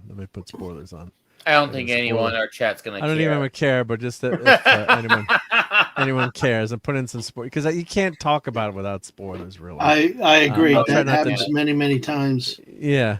So it turns out that the big bad dad has sent the son to his biggest son, or one of his bigger sons, or to kill this runt of a predator. So this predator only, I guess, is like 6 feet tall. Mm-hmm. Instead of like 8 feet tall. What are predators? Like 8 or 9 feet tall? I mean, they're big ass boy. Dudes. Right? Yeah. So he's the runt of the litter. And then the father says, all right, well, I'll go through my notes here. But they said there's a lightsaber fight. Yeah, which is kind of cool, but it was kind of tough to follow. What do you think, Nick? What was that lightsaber fight or the sword fight? I called it a lightsaber fight because I'm comparing this to Star Wars. Yeah. It was okay, but it's like the CGI, weightlessness. Fine. It was okay. Fine, the fights. I mean, I'll say this movie. The fighting of it is not a kid's movie, but it was fine. There was nothing there that I was like, ooh, ah. Yeah. But, it was serviceable. It wasn't bad. But it wasn't like, holy shit, Batman, this is awesome. No. For me, because it's tough to follow. It was so dark in that cave they were fighting in. That may have been a screening issue. I saw it just fine, to be fair. You saw it just fine. Okay, yeah. This movie, but I saw it just fine. It probably helps I saw it in a theater. I don't know. Yeah. So that's why I probably shouldn't take points away for that. But just some of the CGI stuff, it's like you watch the Princess Bride sword fight, and it's just so damn good. And some of these, it's just mono directing. It's just tough to follow sometimes. And but what was interesting, the brother tells him, use the caves. Like, you're too small to take me head on. So he's like, the older brother is like helping, or you don't even know if he's older or younger. He's just smaller, and he's looking out for him. But I guess it turns out he was sent to kill him. And then the father says, well, why didn't you do it while he slept? It's like, well, if like none of these rules make sense in this clan. It's like, why didn't if you call the young, they keep saying they call the weak. It's like, wouldn't they have done this when he was born, or when he was like 5 years old and he's a runt, or why would they have let him go all this time in the clan being a runt? Like none of it seemed very well laid out. But they have a scene where the smaller brother had saved the older brother's life at one point. There's a little trinket they have that they share. Yeah. And the setup is so the brother, the big brother decides, bring, you have the opportunity for a hunt, right? So you've got to go on this hunt, and you've got to kill this callus that no one can kill, right? So you can choose all these places to go to search for prey, and bring the trophy back home, and then you become part of the clan, like as a rite of passage. So the brother thinks that he should have this chance, even though he's a runt, and the father says no. So basically, the father kills the big brother, and sets the younger brother off on his quest with an automated spaceship. So it's just like they're not consistent. Like they're removing the mystique of the Predators, I guess. Where maybe you don't want to know all these things. Like if you just you don't have to have all this drama with the brother, and I guess they're setting him up as the underdog and as this the small little runt, I guess, fighting this big bad to prove himself. But I don't know. It's like if he's gonna die, like why did the father kill the other brother? And I guess he said showing weakness is you're to forgive weakness is to show weakness. So I guess that was his reason. So he kills the brother that's the big brother, and but it's like, why not just let this runt of a predator go, and he's either going to fail and die or he's going to succeed in his mission. So what did you think of the opening setup, Nick? So this is gonna get really interesting. I actually felt like the first 20 minutes were really damn good. I actually thought the idea that they had running with is really great, because the idea of a being need to prove himself worthy, whether it's to a master, a father, whatever. It's one of those old timeless tales. We've seen variations of it throughout the years. It's a trope, it's an archetype, whatever you want to call it. I was actually all in on that idea. I mean, everyone has that moment in their life, so I don't feel like his age matters at that. I know you mentioned why you need to learn. I don't feel like that really matters, because sometimes, it just, wake up one day and you find out, oh, hey, I need to start now getting my shit together. Otherwise, I'm out. It happens. It's part of life. And, otherwise we have to apply that logic to every story that's done that. So I have no issue with that. I think that's fine for it. I thought it was a great idea. The fact that his brother made sure he could get on the ship so he could go prove himself. And I thought, oh, hey, we might actually have a damn good Predator movie. And then he arrives on the planet, and he's got to conquer the Callus. Then he runs into the Synthezoid and the mascot, and it becomes another movie. And the movie that I was interested in for the first 15, 20 minutes becomes a whole other movie, and that's where it lost me. And they almost brought me back to at the third act with the final fight, which I thought was pretty good. She's better she's not as annoying in the final third act. They toned her annoyingness down. Yeah. I felt she was annoying the entire time, but when I saw the final fight happen, I'm like, oh, okay, cool. He's got this fight, he's won. But then all of a sudden you see who's there with him, and I'm like, oh, this shit again. Everything is a team up now. That whole spiel, and that drove me insane, because I've been saying it a lot on Midnight's Edge. It feels like there's this rule now with big budget blockbuster that everything now has to be a big team, an ensemble cast, and I'm tired of that. And sad part is there's some movies that kind of need that, whether it's like an Avengers type of movie, sure. But now we're trying to apply this one-size-fits-all formula to singular characters that everyone needs to have a big team for their story. I hate that. And you know what predated that trope? Well, actually, the Predator CW keeps saying he hunts alone, right? He hunts Yes. alone, right? I know. The CW DC TV shows predated that formula. Now that's a common Hollywood trope. Those Arrow. DC, they all predated that. That was the litmus test of making everything a team. And now Because the first season of Arrow, he's on his own, basically, which is pretty cool. yeah, and then the rest of it, it's all a team. And Yeah, the Flash then he starts becomes a off team. Yeah. as a team. You're thinking, oh, okay, he's starting as a team, so eventually he could become his own man. It never happens. Never happens. It stays that way. No, his girl Iris says, "I am the Flash." She No, says, Barry, we are the Flash. the Flash. Oh Yeah. man. But anyways, yeah, pretty going on about Predator Badlands. I thought it was okay at best. There was some good action parts I liked. I liked the idea, the initial idea, but I feel like it transformed into another movie when he met the Synthezoid. And when it turned into a movie and that other movie, it became about sitcom humor. And I hated that so much. He was such an unbearable character. In the Yes, you beginning, would have she's so moments bad. of- Yeah. You should have moments of, like, I guess you could say, important dialogue, but more times than not, she was filled with annoying banter that was absolutely very hard to listen to. And it really brought the movie down for me by a whole lot. Because if you think about it too, he never actually got to prove to himself. He never did, obviously, outside of fighting his father, but he never actually got to have a actual true victory on that other planet. He never had a proper victory. Everyone else because he's had helped him. Yeah. victories. Yeah, everyone else had victories but him. So we never actually got to see him have a proper growth. Sure, we get to see him fight his father, and that was fine, but he never got to actually physically prove himself. Yeah, because he never kills the Callus, right? Well, No. And we if got to he can't kill the explain. Callus, okay, fine. Then have him kill something else. No, he doesn't. There's no win in here outside of his fire that he can call. Well, he does kill the sister clone or the sister robot. Yeah, but that wasn't his big fight. That wasn't his big. No, it wasn't his big fight. Now the other thing, the Predator design, I just didn't like the way he looked, or they keep saying he's defective in some points in this. It's like, was he? You know, they don't really explain it. Like the robot, she goes, you know, she's like, you seem awfully small for a Predator, or Yautja, or whatever they, Yautja. They picked a better name. They're trying to bring in some of the lore that's happened, like some of the Dark in the Horse video stuff games. and video games, and that's fine. I don't know it as well. I'm actually gonna start learning about it. I get the idea, and that's fine if you want to bring that lore. Okay, great.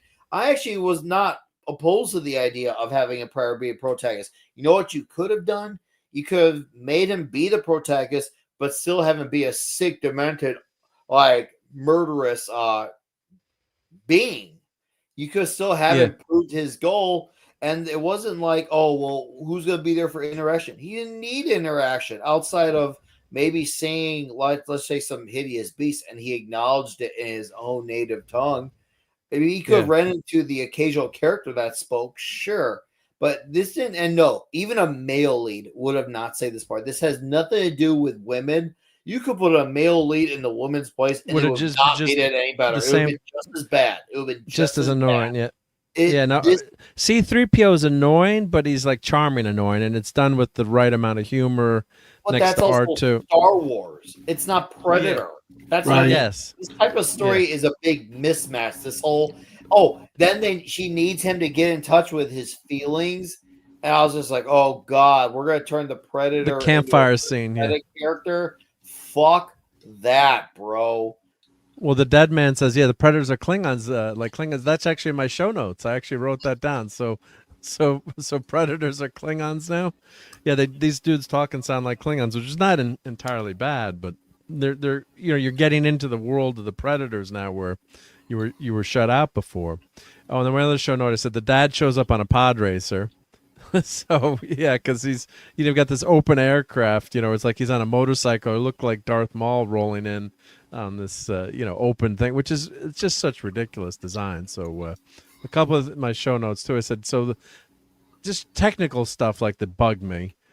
So he's in the spaceship going to the killer planet, the planet, that's the most dangerous planet in the universe to hunt this Callisk that's unkillable. And he goes right through the meteor field. There's rings around this planet. It's like the Predators are uber advanced, right? So I guess they explain it where he's knocked out, but the brother had programmed him to go to this planet, but this planet is a known planet, and a lot of the Predators have died there, as the synthezoid says. So they program it to go right through the meteor belt, so then the spaceship is totally getting destroyed, and they're crashing, and then he hits the escape pod, and then there's this pod that opens up, and he's like on the sky cycle, and there's no enclosure on it, right? Nothing, and you're in the upper atmosphere. How can you breathe up there? This is just me, like, annoying notes. And of course, what they do, they have like a pterodactyl or something comes to attack him, and then he hits a button, so then a shield comes up around the pod. It's like, no, you're an advanced alien species. If you have an escape pod, it's going to eject you from the spacecraft, and you're going to be totally enclosed, right? They just did that just to have this cool scene with the pterodactyl coming and then, hitting him. And that happens later with the loader at the end. We'll talk about, and then basically there's the planet stuff was fun. Like then, what's my notes? Yeah, the Evil Dead vines attack. Like there's these tree vines. I'm like, this is like the Evil Dead. So the Predator, he's going through this planet, and everything is like trying to kill him basically there. So some of those scenes were pretty fun and pretty interesting. He's getting his weapons ready, but then he's going through this field where these pods, and you can see them moving, and I guess they shoot out spines that paralyze you. So the pterodactyl is trying to throw rocks down, so the Predator gets paralyzed by one of these vines, darts that hit you, and then the bird's going to come eat you. So the robot, was it Taya, I guess is her name? Oh, Thea. Thea, thank you, Thea. So I can help you. I can help you. I'm like, your voice sounds so annoying. I'm just gonna leave you to die. How about I leave you to die here? That's the opening shot from the open, which is pretty cool. I thought I liked the planet there. I'm like, if you send me a weapon, give me a weapon, I can help you, right? So that's the start of their. There's the Evil Dead vines that are trying to kill him. So some of that stuff was fun and interesting. He loses some of his weapons right away, and he's getting the crap kicked out of him, which should happen, right? But right away she's nonstop talking and just so uber annoying. I was mentioning Star Wars. C-3PO can be annoying, but in a charming kind of annoying way. Like she's just uber annoying with all these questions, and it has no place in a Predator movie. It's plain and simple. This type of dynamic, this get in touch with your feelings, build a family. I actually had no problem with the Predator going against his own clan. That's fine, fine. But have him be a part of this team up where he builds an alternate family, bro, fuck off. That shit should not be. Yeah, that's what they ended up doing. Movie. It doesn't make sense at all because it's contrary to everything we've seen and known of the Predator, at least through the movies. Now, I have not seen the comics and all the other stuff, but it's like we talked about earlier, keeping stuff out of it. It just seems like a social agenda when you introduce something so completely diametrically opposite of what this. I mean, fiercest hunter, Predator, Pride. He fought everything, man to man, and all this, and you didn't have all these lectures about whatever. Unfortunately, I've not seen it, but yeah, I've heard a lot of the talk about this with that. But just on the surface, from what you said, I don't want to see my Predator nerfed or brought down. I mean, have a certain expectation of what the Predator should be and is. Now, this is the guy that played the Predator, I believe. So you can see the height. Like he's almost as tall as Eli Fanning. So I guess that's part of the plot. So he's not. I'm fine with him being a smaller guy. I mean, once again, you're going to have characters that are more, have short setbacks, and that makes the story intriguing to why they have to overcome their obstacles because they have default setbacks. I thought he should have been a little bit bigger, though. I thought he should have been ideal, but I can roll with it for once again. He's a runt. He's the odd duckling in the bunch. So that if that makes his one of those features be his defect, okay, I'm good with that. But have him be a crazy killer who needs to go out and play the game to show his approval, earn his approval. Instead, it becomes this whole other story, and just what we could have gotten versus what we actually got is literally. It's not a bad movie. It's not a bad movie, but it's not. But it's a disappointing. But a lot of the Predator people I've been reading or hearing from are just not happy with the way it ended now. But a lot of people are liking it too. So, but like this is the dad's Predator get up. Will they like it though? Let's see if a lot of these people talk I've about heard this some movie people in a year from now. Let's put a pin on it. I'm not saying to wrap up the conversation. I'm talking about in a figurative sense. Let's see if they're talking about in a year from now the way people are still talking about Godzilla -1. If they actually like it. At least see what kind of I legs still it hear has. some conversation around Spider-Man No Way Home. And there's some complaints that have come out since then. But for the most part, there's still some convo around it. People like it. There's even people who still like Barbie. I have a thing Badlands is people who are just trying to say it in the moment because they need this movie to be this. They need the Predator franchise to be this way going forward. I think it's just it's a trendy thing. It's not going to have any substance years down the line. Could I be wrong and Badlands somehow becomes timeless? Yeah, maybe. Yeah. My opinion's not gospel, but I have a feeling this is going to blow over and people are not going to talk about this the same way we stopped talking about Avatar 6 months after they come out. Yeah, no one talks about Avatar, but Ellie Fanning, I think she's very cute. She's a good actress, but she's working on the material that they give her, and I didn't like that family dynamic in terms of he's that totally outcast from his family now. So at the end, the dad says, you have a chance to submit and join the clan. You're a member of the clan now. That would have been kind of cool if he had done that, but no, he's out on his totally on his own. Oh, and Lenrod says, was there an explanation as to why the robot looks human? So it's actually Weyland-Yutani robot. So it's actually tied into, this whole Predators and Aliens. So it's part of the universe, and it makes sense with Disney owning both, and with the Alien Earth show that was just out. So Weyland-Yutani has sent all these synths to try to collect.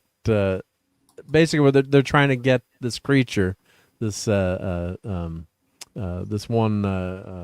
creature, and use it to see what kind of use it, exploit it, or whatever.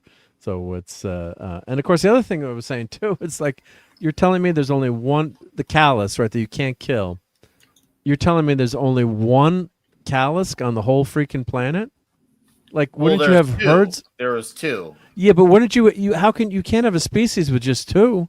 Well, to be fair, we weren't on that planet that long, which I actually felt like it was part of the show's strength. That was a big planet that was on. For all we know, it could have been on other parts of planets. No, but I'm saying you would have thousands of creatures. Like, you wouldn't just have one. They don't explain it like, oh, this is a zoo and this one creature. This creature, my understanding, is native. This calyx is native to this planet. Mm-hmm. It's like you're going to have a race of creatures that only has one. They have one offspring at a time. I mean, it just doesn't. You got to have two to tango, right? I mean, yes, I know some creatures roll that. I'm gonna say I don't think that part honestly matters, and why I think it doesn't matter is because we're only on one part of a planet. They could be scattered throughout the planet. There's nothing to show that or prove that or even disprove that. I feel like just in terms of plot points, it's like, oh, we lost this one, but let's just go get another. There's thousands of them everywhere.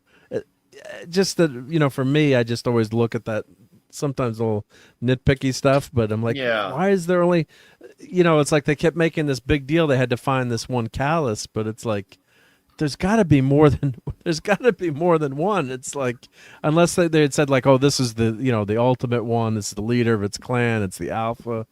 I mean, I get, that kind of stuff just, they should have explained it. If we had gone around the planet, I would consider that a criticism, but consider we're only on one small part of the planet. That to me is just like, eh.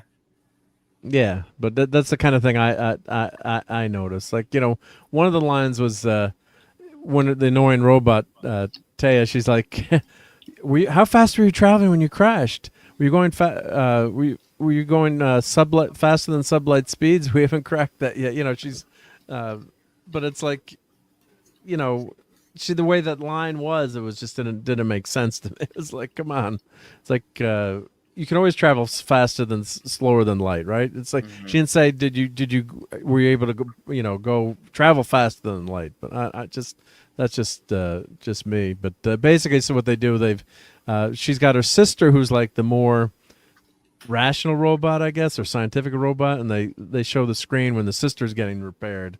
We've got to acquire specimen XX052 to ensure bioweapons retrieval. So they're retrieving weapons, bioweapons on this planet. Even though they've got some incredible tech in this universe that can actually kill aliens pretty quickly with their laser rifles. So they send a whole batch of synths, but the two sisters, I guess, are more powerful, and they've got emotions. They've got Data's emotion chip. And the one sister thinks it's to help so they can study these creatures better. But basically, you've got that bonding campfire scene that you were talking about, where they're talking, and she's like, "Well, I have a sister, I guess." When the predator, and that's the big emotional pivot point in the movie where she realizes she has a sister, and we've got to go save your sister. And they have their campfire scene, and there's a little alien that what's the baby Grogu that they find along the way. Bud. Bud. So she names it Bud. So that's the campfire, the campfire scene, and that was a cringy scene. So this is what's the kind of the weird thing about it. Like as a regular movie, it might be okay, but for a Predator, it's like I don't want a touchy-feely Predator so much. It is ridiculous. There's Bud there. I agree with you on that particular criticism. The type of stuff that happens here could be in a pretty good movie for something else that fits this mold more, but it doesn't work at all for Predator. It's cringy as shit in Predator. I said this earlier to someone on Twix. Not every time change makes something automatically good. Sometimes some things need a little bit of a tweak. Okay, it's okay to tweak some things. I look at like a band like AC/DC. You know what you're gonna get, and it works, and that's fine. Not every single thing needs a change. Now that said, you could have done with the Predator what you could do with a cheeseburger. And yes, this all is going to make sense. Just go with me here. When you make a burger, sometimes you might want to try a different seasoning or adding. You decide. You might want to try different bread. Maybe you want to cook it differently. Maybe instead of like rare, you want to do medium well. Try a different cheese. Those are all tweaks, but it's still a cheeseburger. You recognize it. There's something different, but you still recognize it. This movie isn't a tweaked cheeseburger. This is me going to Culver's, asking for a delicious cheeseburger, and for some reason, they gave me a shitty-ass vegan burger. And I was thinking, too, like, the Predator, in some ways, they're trying to make him like a Spock-like character, where he's very alien, but then you end up really liking him. Now, I mean, it works perfectly in Star Trek, where, Spock is so aloof and has no emotions, but he doesn't realize what he's doing or saying sometimes, especially you watch those early episodes of TOS, which I saw Nick is watching now, which is awesome. Yeah. But Spock and his character evolves as the series goes along, so but that works with Spock. But with a Predator, I mean, one thing. Go ahead, Dadman. I don't know that I want to like my Predator. I mean, he's a fiercer, badass hunter, with no mercy, and I just don't know that I want to be sympathetic to him like I would with a Spock or even an android or anybody else. It just seems like it's counter what the Predator is. It is very counter to the Predator is. No, it absolutely is. This is not work for the Predator, and once again, I truly believe those who are liking it, I don't think they're going to be talking about it unless someone else brings it up. They're not going to be like, man, I'm just really, frothing at the bit to get my 20th viewing of Predator Badlands. And That's like someone who says they're looking forward to a quinoa party. Nobody says that. Quinoa party. Yeah, dude, you come over and have some quinoa, man. No one fucking says that. If they do, I would question that shit. That's probably a fucking fed. All right, don't get near that shit. Okay, don't get near you. You keep that shit away with a 30-foot pole. Fuck the 10-foot pole. 30. Get a restraining order on that bitch. All right. And hail to just another red shirt. Red Keely shirt. Chow too. Red shirt. God, Keely red Chow's been in the shirt. chat too. Yep. Yeah. Great to have you here, buddy. Yep. Hopefully we'll see you on Toxic I really Tuesday. hate that I wanted to like this movie, and that somewhere in there's a good movie in there. There is a good movie in this. And that, to me, is what makes this worse, is because it wasn't actually dead on arrival. It wasn't. It had potential. It shows promise. It's like, have you seen that Vince McMahon meme where, like, you see him kind of looking curious and his smile gets bigger, then he falls off the chair because he's just over the mood over what he's saying? I'm the Vince McMahon meme about 2 fifths of the way in, except about 2 fifths of the way in, I'm no longer the Vince McMahon meme. You see me like with a smile. You see my eyes a little curious. I'm liking what I'm saying. I'm starting to get happy, and then it's all taken away from me. The rug was pulled out from under me, and I am broken because it had potential. This wasn't DOA.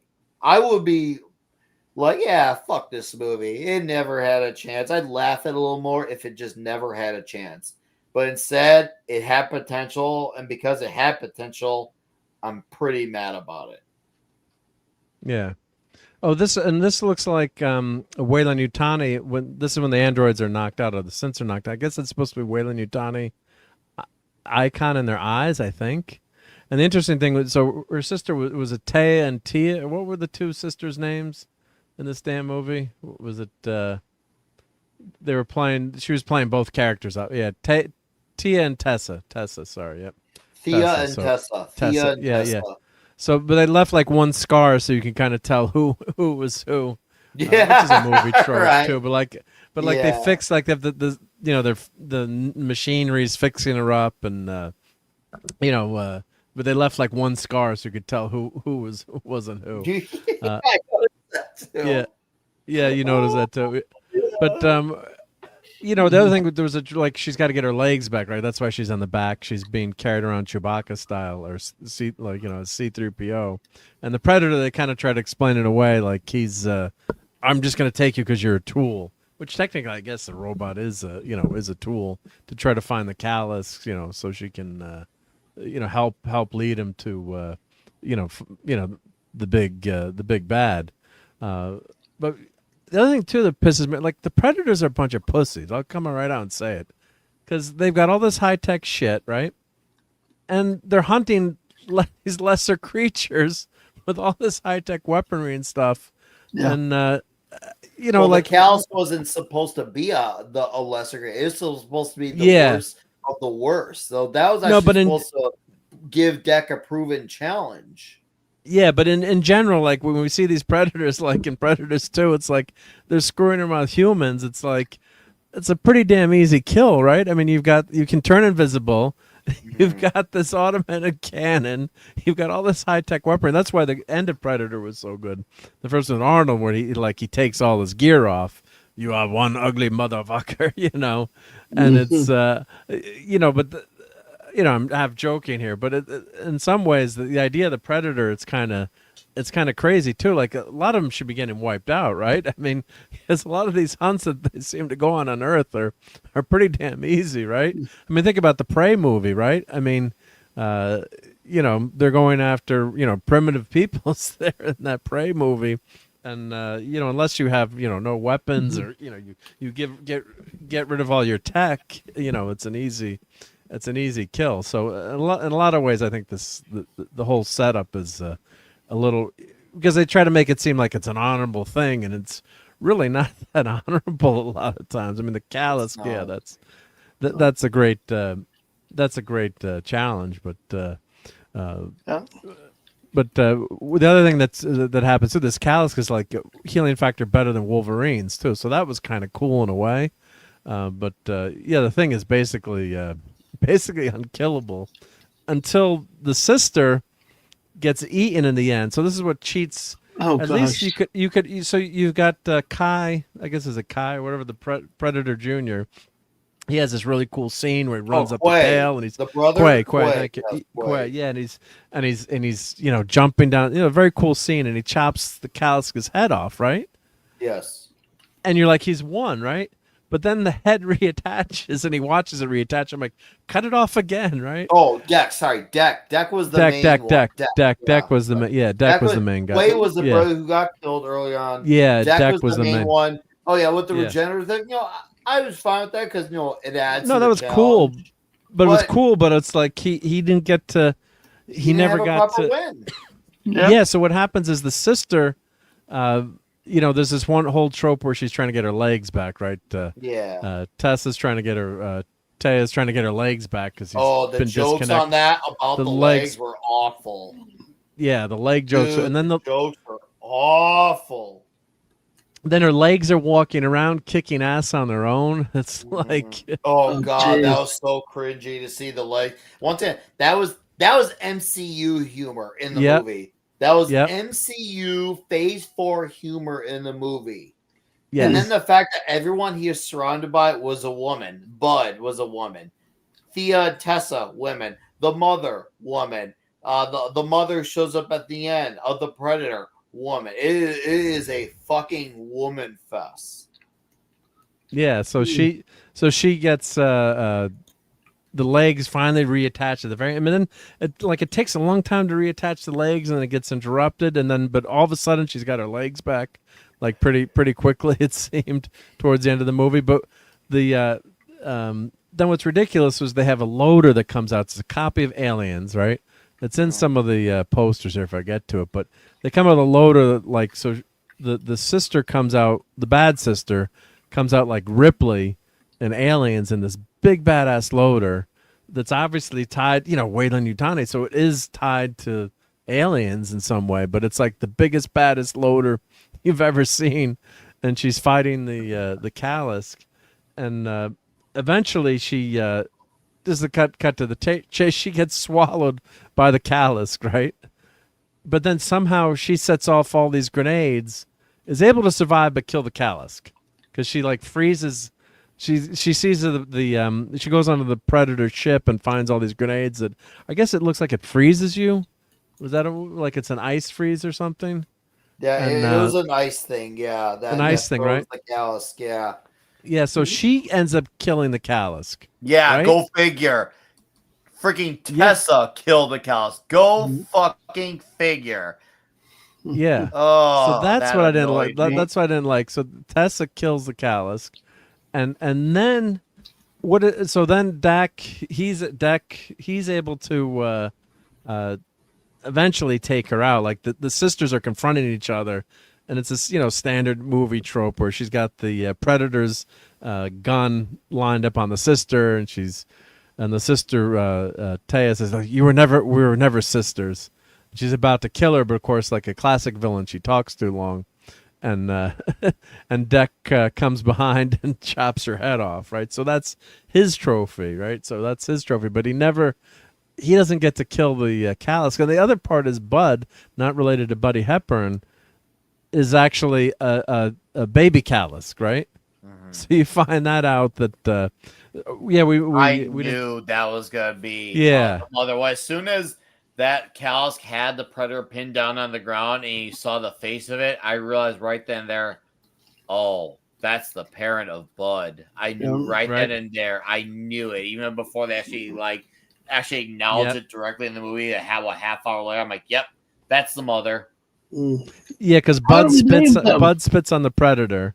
Oh, to, that like, was claim him. Horrible. Yeah. Oh, dude. He could have peed on him.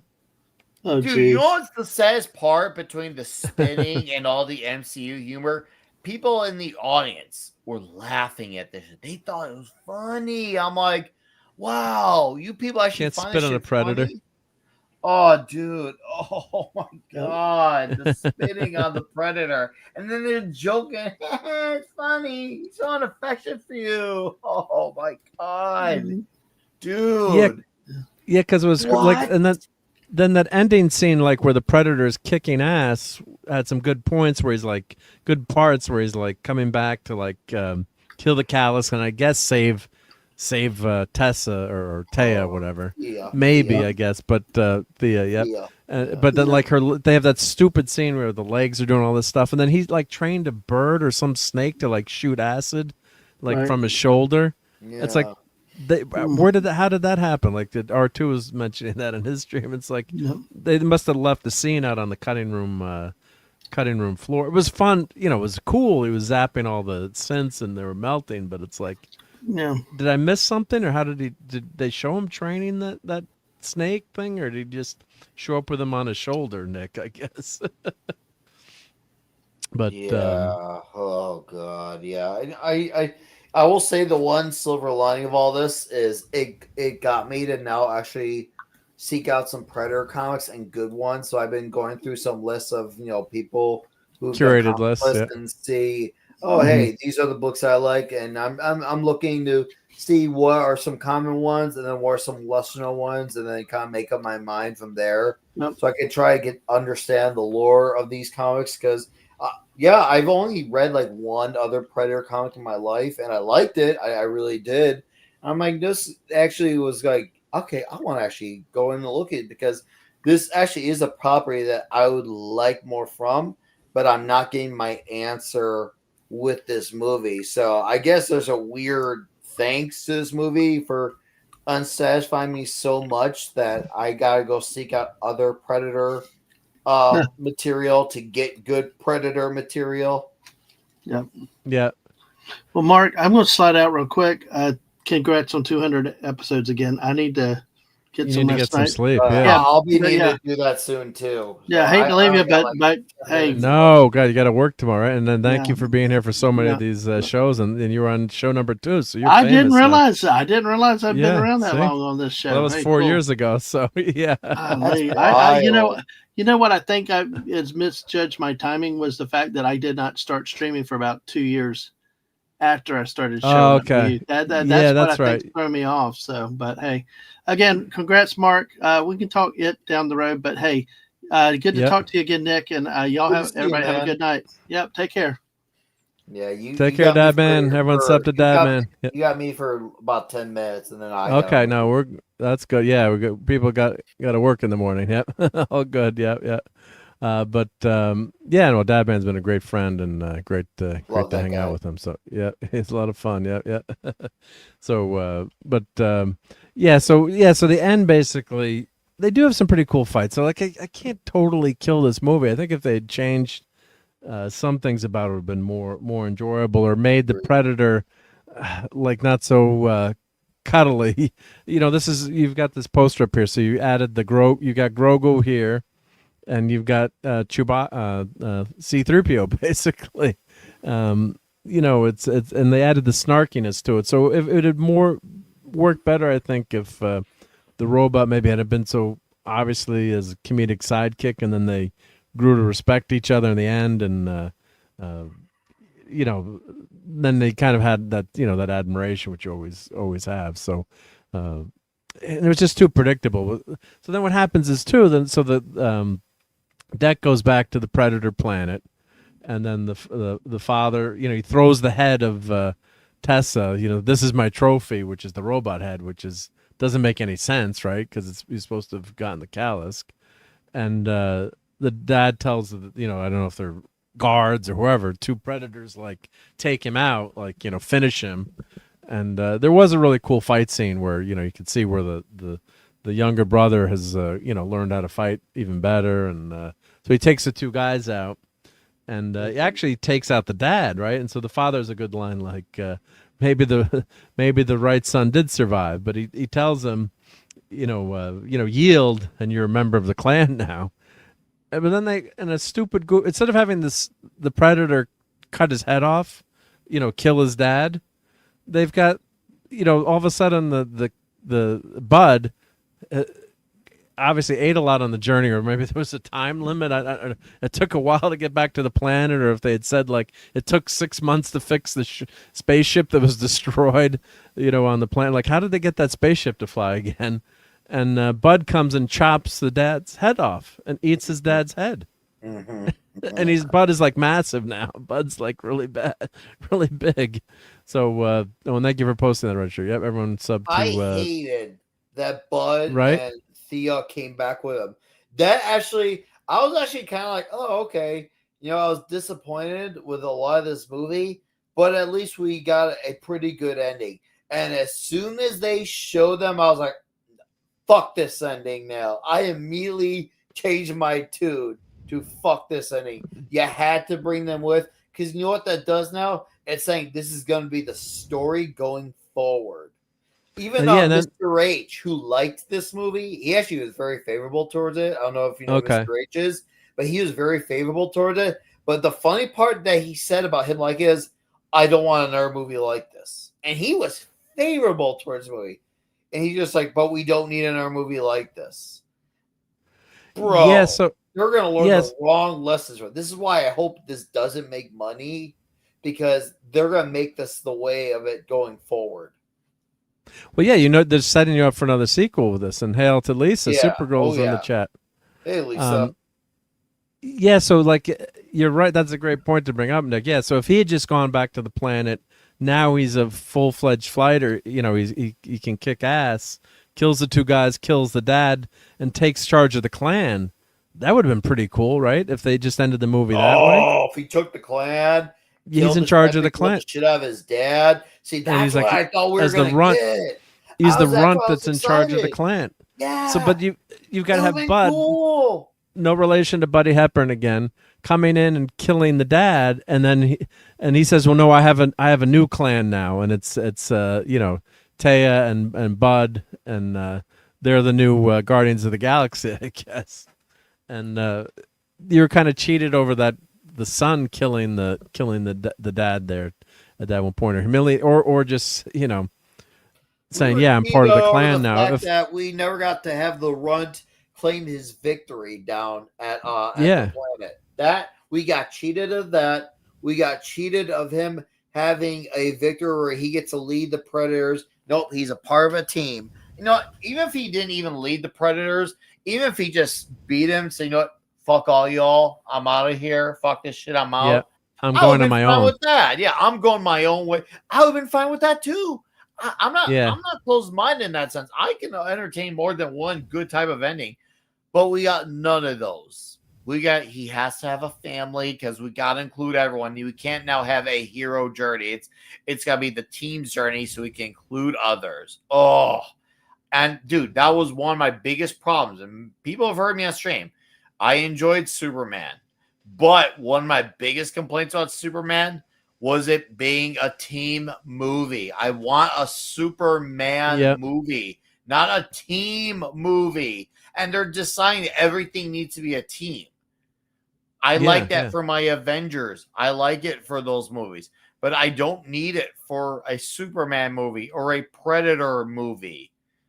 God, let this idea go of everything needs to be a team. That's one of the new tropes that's been popping up now is everything's a team. And once again, in my opinion, I feel like the litmus test to that was the CW/DC shows. Now that I look back in retrospect, I feel like those shows got that idea started.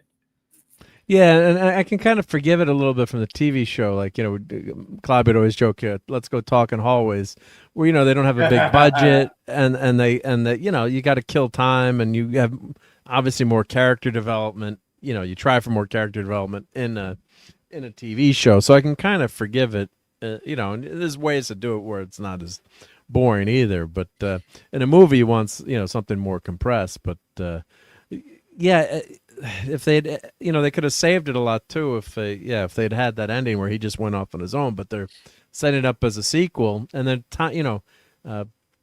Alien Earth was just such a disaster in terms of idiotic writing and stupid the way the lab was just so insecure. I don't know if you've watched any of the Alien Earth TV show, but just stupid, practical stuff where it's just so poorly done. It was just driving me crazy.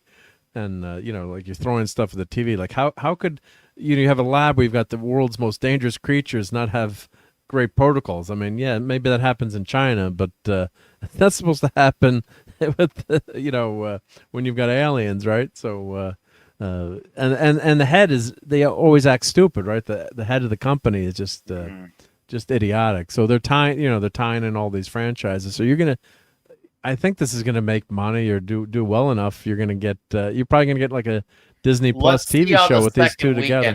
Because yeah, here's the you thing. see the second These weekend. things can open up good, but we're also if we've seen one thing with history is that most of these properties start off with a very promising opening weekend, but then they crater in the second weekend. Yeah, the box office. Yeah, if this movie has, let's just say, 65% or more, it ain't gonna make money. If it's 65% or more, it ain't gonna make money. If it's at 60, 65 at worst, it might break even. I'll admit that it might break even, but if it's 65 I wonder how much or did this more, cost to make? I looked into the production budget. It's around 100, so they need to double that. So they need 200 alone off of that. If I had and that doesn't include the advertising, that's not including advertising. If I had to guess, the advertising was somewhere between, I'd say 30 and 50 million. So let's just assume that it was the 50 million. So that would mean 300 million to break even. Dude. Yeah. 300 million. Of course, you've got all the marketing and Tom always mentions and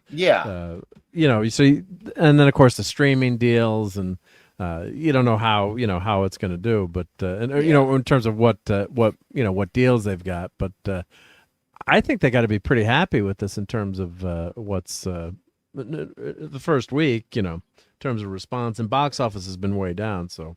I think they're gonna. I think we'll see what week 2 are is. Wise to the first weekend, and knowing that second weekend is now the more important weekend than the first weekend in some ways. In some ways, so yeah. Well, look at Superman did 120 the first weekend. Superman actually had a good hold. Yeah, and then it only ended up hitting 360 or 340. So it made most of its money that first weekend, right? Yes. So yes. Yep.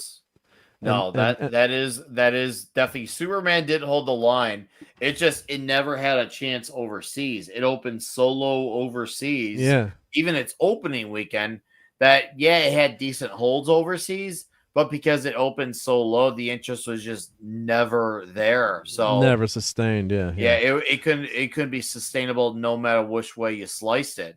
Whereas Superman, it opened up pretty good and it maintained good. Now, if you adjust for inflation, yes, Man of Steel did have a dramatically higher opening weekend, but here's a key thing here with Man of Steel. Its second weekend drop was not only dramatically more steep, like in every sense of the word, but also there are movies that are bad that make more money, and, well, they are not well received throughout time. I mean, have you heard of a movie, Mark, called Spider-Man 3? The movie of the trilogy that made the most money? Made the most money, right? Yeah, which is probably the worst of them. Yep. Yes. Let me say hi to Oliver Belamonte. Hail to Oliver, and also Phantom Outsiders here. Hey, Phantom. Great to join us. Thank you. Hello. Yeah. So but not so some movies that aren't good, can make a ton of money. What did you think of the Predator design? I didn't really like it. He looked kind of weird. I didn't like it. Grew on you at the end? No, not necessarily. And I was fine with it because he's the retard of the bunch, but I didn't really like it. It was just something I was more so indifferent towards. Okay. I actually did like that there was an hour and 47. I liked that it was to the point. I just wanted the movie to follow up on the premise of the first 20 minutes. It was like it became another movie in some ways. You can even feel a tonal shift after that first 20 minutes. A total shift. Well, landing on the planet was really cool until he met C-3PO. Yeah. Oh God. Yeah, because he's trying to survive on the planet, and that was interesting. That was fun, and she's just uber annoying, and then I guess you can have an uber annoying character, right? Not in a Predator movie like this, but not you can. But then he he never ends up doing anything that makes a huge difference, unfortunately, right? Maybe if he, like he doesn't kill the robot, if he killed the Yeah. robot within 5 minutes, big, wow, you are annoying, kill. I would have been Yep. down with that, but not a character in a prayer movie who takes up the rest of the damn movie.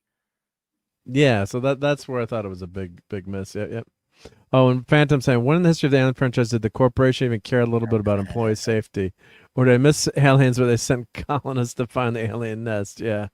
Well, actually, they send all kinds of synths to this planet, which makes sense, right? Where you just send synths everywhere, right? Yeah. Well, who cares if people get killed? Of course, the synths have got to be pretty expensive. Expendable. But they were awfully easy to kill too. Those synthetics, I guess, right? They're just taking them out left and right. They really build up Tay and Tessa in this movie to be like uber powerful synthetics, or Thea. I keep saying, Thea, yeah.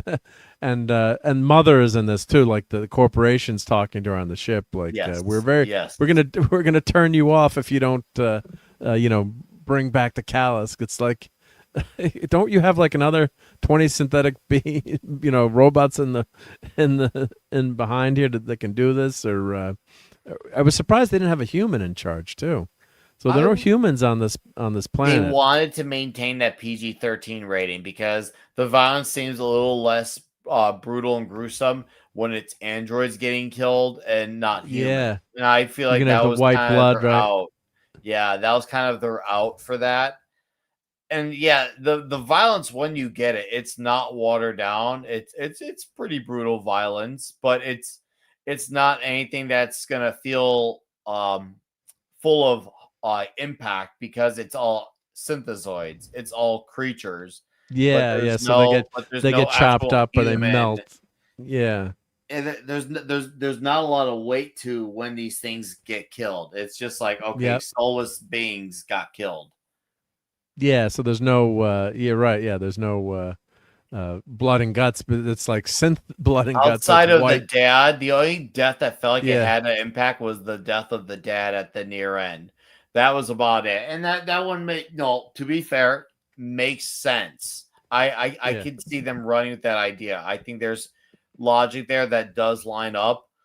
But God, all the other deaths were there's just nothing to feel there. Yeah. It was just they're just killing synths, yeah. So one part, Deck, he loses part of. I guess they explained he loses part of his fang there with the brother, like saving the brother. I guess they don't have dentists on their planet. I guess they can't fix their fangs. And then she asks, do you chew with your outside teeth or your inside teeth? Another question I have is, how do predators make out? And I guess they don't kiss each other. Can they kiss each other? I don't know. I mean, look at the face there. I guess could you kiss, or that would be? I don't know, Mark. You tell me. But I think certain things you might try to do could end up being awfully painful there. I don't know if I want to be a predator. So I mean, it'd be very tough to eat your pizza and to do certain other things. Like, sorry, dear, I'm making out with you, and I just impaled you, but. I guess the predator is supposed to be a scary SOB, but a lot of the times I guess this is all CGI. So you saw the actor, I saw some of the behind the scenes, so his face is not totally covered, and he's got those dots on his face. And other times it was practical. So, there's some of the shots there. So I guess it's not as bad as like the Green Lantern mask. So the CGI has gotten better, but it's could be dangerous to be a predator in love, I guess, right? Yeah, just leave it leave it at that, right? Yeah.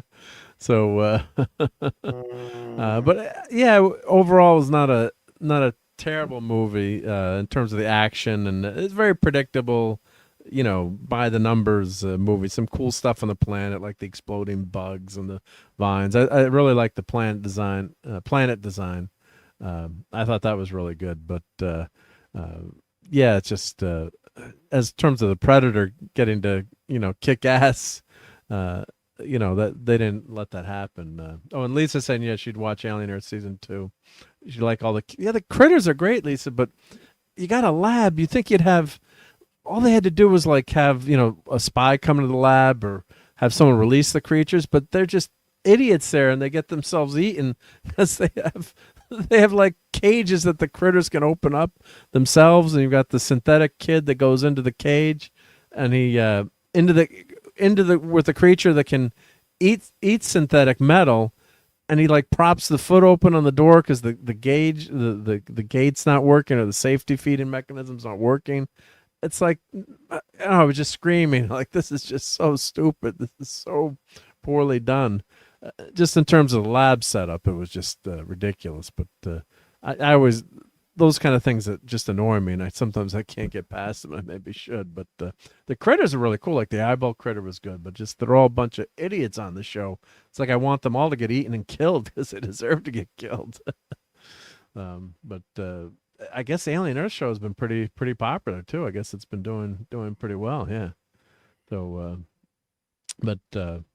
yeah, I mean, it's so you went by you saw this just yourself, Nick? You didn't have any other buddies with you or anyone? I was not able to line somebody. And since comics asked me to see it for Thursday Night Throwdown, I'm like, you know what, I'll see it. And I did, and I was disappointed, and more so disappointed because I knew it had potential to be good. And there's a good story in there. And that was the part. It's like, it's one of those things where you can say, is the franchise done for? Like, is there no way, nothing good can be done? No, that's not exactly true. There is stuff you can do with this franchise that are, once again, some detours you could take, or as I said earlier, some tweaks you can make.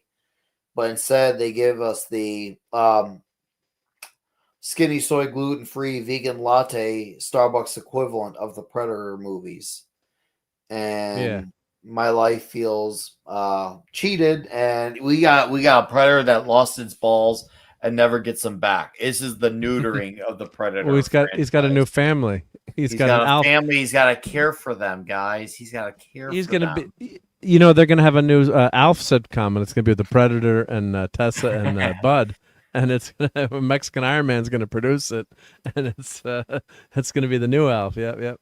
So one last thing before I get on here. Yep. So outside of the new team, everything is a team up trope. I noticed there's this other big interchangeable trope that's spread throughout Disney, where you got to have this all these properties like each other, with the lovable mascot, with the girl boss, and then the sympathetic creature that was originally evil, but now it's just misunderstood. It is now another trope on top of the team trope. I'm beyond tired of these type of ideas. I want them tossed aside. Go make your properties where those ideas fit more, instead of making them be shoehorned into things where they have no place in. Oh man! But that's what the director Trachtenberg, he in the behind the scenes, he said, I wanted to make a Predator buddy comedy movie with C-3PO being carried around by Chewbacca, and he says that in one of the things. Like, I believe he's you. like, yeah. So I mean, and a lot of people don't like that in their Predator, I guess I would say. So, but I think the overall reaction to this movie is going to be mostly positive, and you could end up getting a Disney Plus show with these three characters together. I bet, like as another Mandalorian show, right? Because Disney owns the Predator and Alien all franchise. These properties on Disney are all just becoming like each other. They're all becoming like each other with these types of tropes, and they're all the team ups, and they all have the misunderstood character with the kid mascot and the girl boss. So that there you got two tropes in one big trope together as one. And I'm not even opposed to tropes. I think tropes can be good for movies. Once again, you got them. They're common. There's just sometimes there's a lot of things being made. Sometimes some things are just gonna have similar ideas. I'm fine with that. But my problem is these are awful tropes, and they're tropes that have no place in this type of property. Not everything is made to match, and these are things that don't match. But anyways, Mark, it's been good. It's been fun to hang out with you. Chat, keep them entertained. Mark, you keep them entertained. I had fun talking Predator Badlands. We actually have a great movie we're going to talk about on Toxic Tuesday. Let's promote that. 007's The World Is Not Enough, which for those of you who are not still aware, Toxic Tuesday is back on YouTube. We're back on YouTube, so please come hang out with us Tuesday night.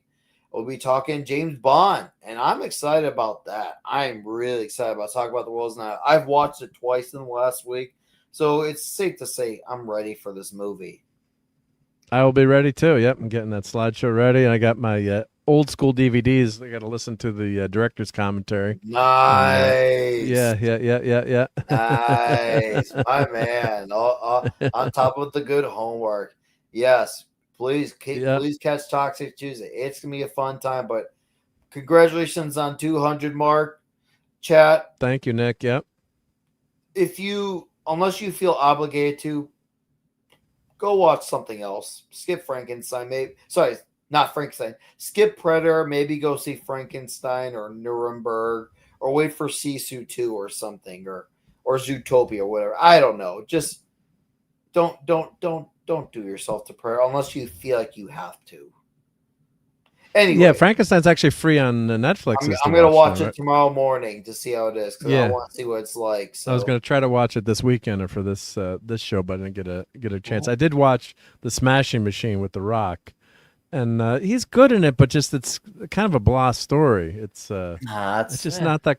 Did you see it or? No, I did not. It's very blah. It's like you're expecting like a Rocky story, and it's not. You don't have that uplifting end there. Or some the guy's a fantastic athlete, and it's a great life story, but definitely not a feel-good movie. And The Rock is good in it, and Emily Blunt is very good in it too. But I can see why it didn't do that well in the movie theaters, and I don't know how it's going to do streaming. But it wasn't like, oh wow, this is uplifting. So, but yeah, he was good in it though. But yeah, so but everyone, catch us on Toxic Tuesday. Yes, with Bond. Yeah, we're back on the YouTubes, and I'm trying to switch to play Nick as your buddy, but it's not letting me. Oh, it's okay. StreamYard's is I'll screwing see up. myself out tonight. No, It's okay. but StreamYards is not. You can change your change between the different profiles. It's not letting me switch. Oh, it's okay. It's not a big deal. Yeah, it's okay. It's but been Nick's your good, buddy. Mark. Nick's your pal. Yeah. But I appreciate you being here, and thank you for coming for issue number 200, which was awesome. Yep. So thank you, Nick. Yep. If it were up to me, I would come to as many issues as I could.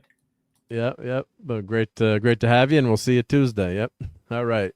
So Nick was a great guest here tonight, and always glad to have Nick when he can stop by. So let me make myself a little bit smaller. Yep, there we go. So so finishing up the Predator. Let me say hi. We got a lot of people rolling into the chat here. So while Nick was headed out, so I think we got. Of course, I said hi to Keely Chow, and we've got who else just rolled in. E Clay is here. Hail to E Clay. Jeff is here. Hail to Jeff. Yep. And Lisa saying I will try to be on watch Toxic Tuesday if I can. That'd be great if you could hang out with us, Lisa. Yep. And Oliver saying horror film Child's Play came out November 9th, 1988, and it's a sequel to Child's Play 2 in November 1990. Okay, interesting. Yep. Child's Play. Yeah, that's the robot. Yep. Chucky. Yep. And hail to Wade. He said just finished Fantastic Four 2025. My rating looks A+, story F-. Yeah.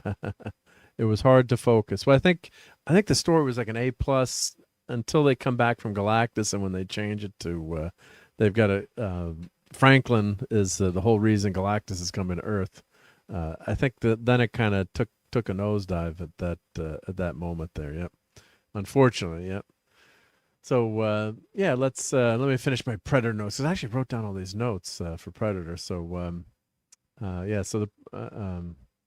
the Predator kills he kills that herded the elephant for food. They pick up Baby Yoda along the way. Yeah, that's a scene. Just skimming through my notes here. Yeah, when he's on the planet, there's the Kaliskus prey, so he kills like this big elephant-looking thing. Yep. The other thing that shifted too, like the planet was really deadly, and all kinds of places, and then other places seem kind of safe. I guess that's okay, but really it was interesting to see. Like you'd expect that everything would be super dangerous, but it's And then the Predator, the one scene at the end too, he's using the planet. Yeah, he goes all road. He's going all Arnold. He uses the planet as weapon. So that was kind of cool. I thought the Predator using the natural, kind of like Arnold did, right? Using the planet, the bugs, and all the acid spitting snake, and just certain parts of the planet were pretty cool. So I thought that part was good. Yeah, because you always want to use your the natural landscape and what you can use to save yourself or protect yourself. So that was pretty cool. Yep.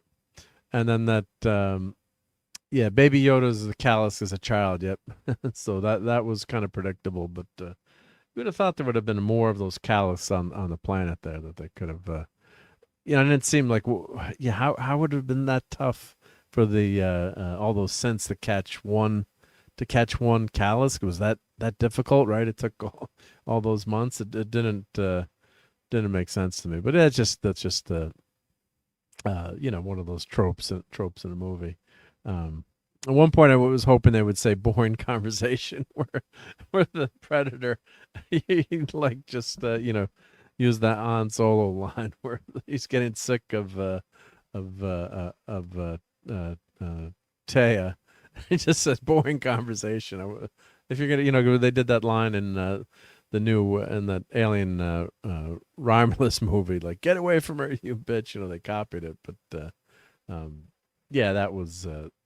That would have been funny. I thought if they'd done probably too much, but it would have been funny. Yeah.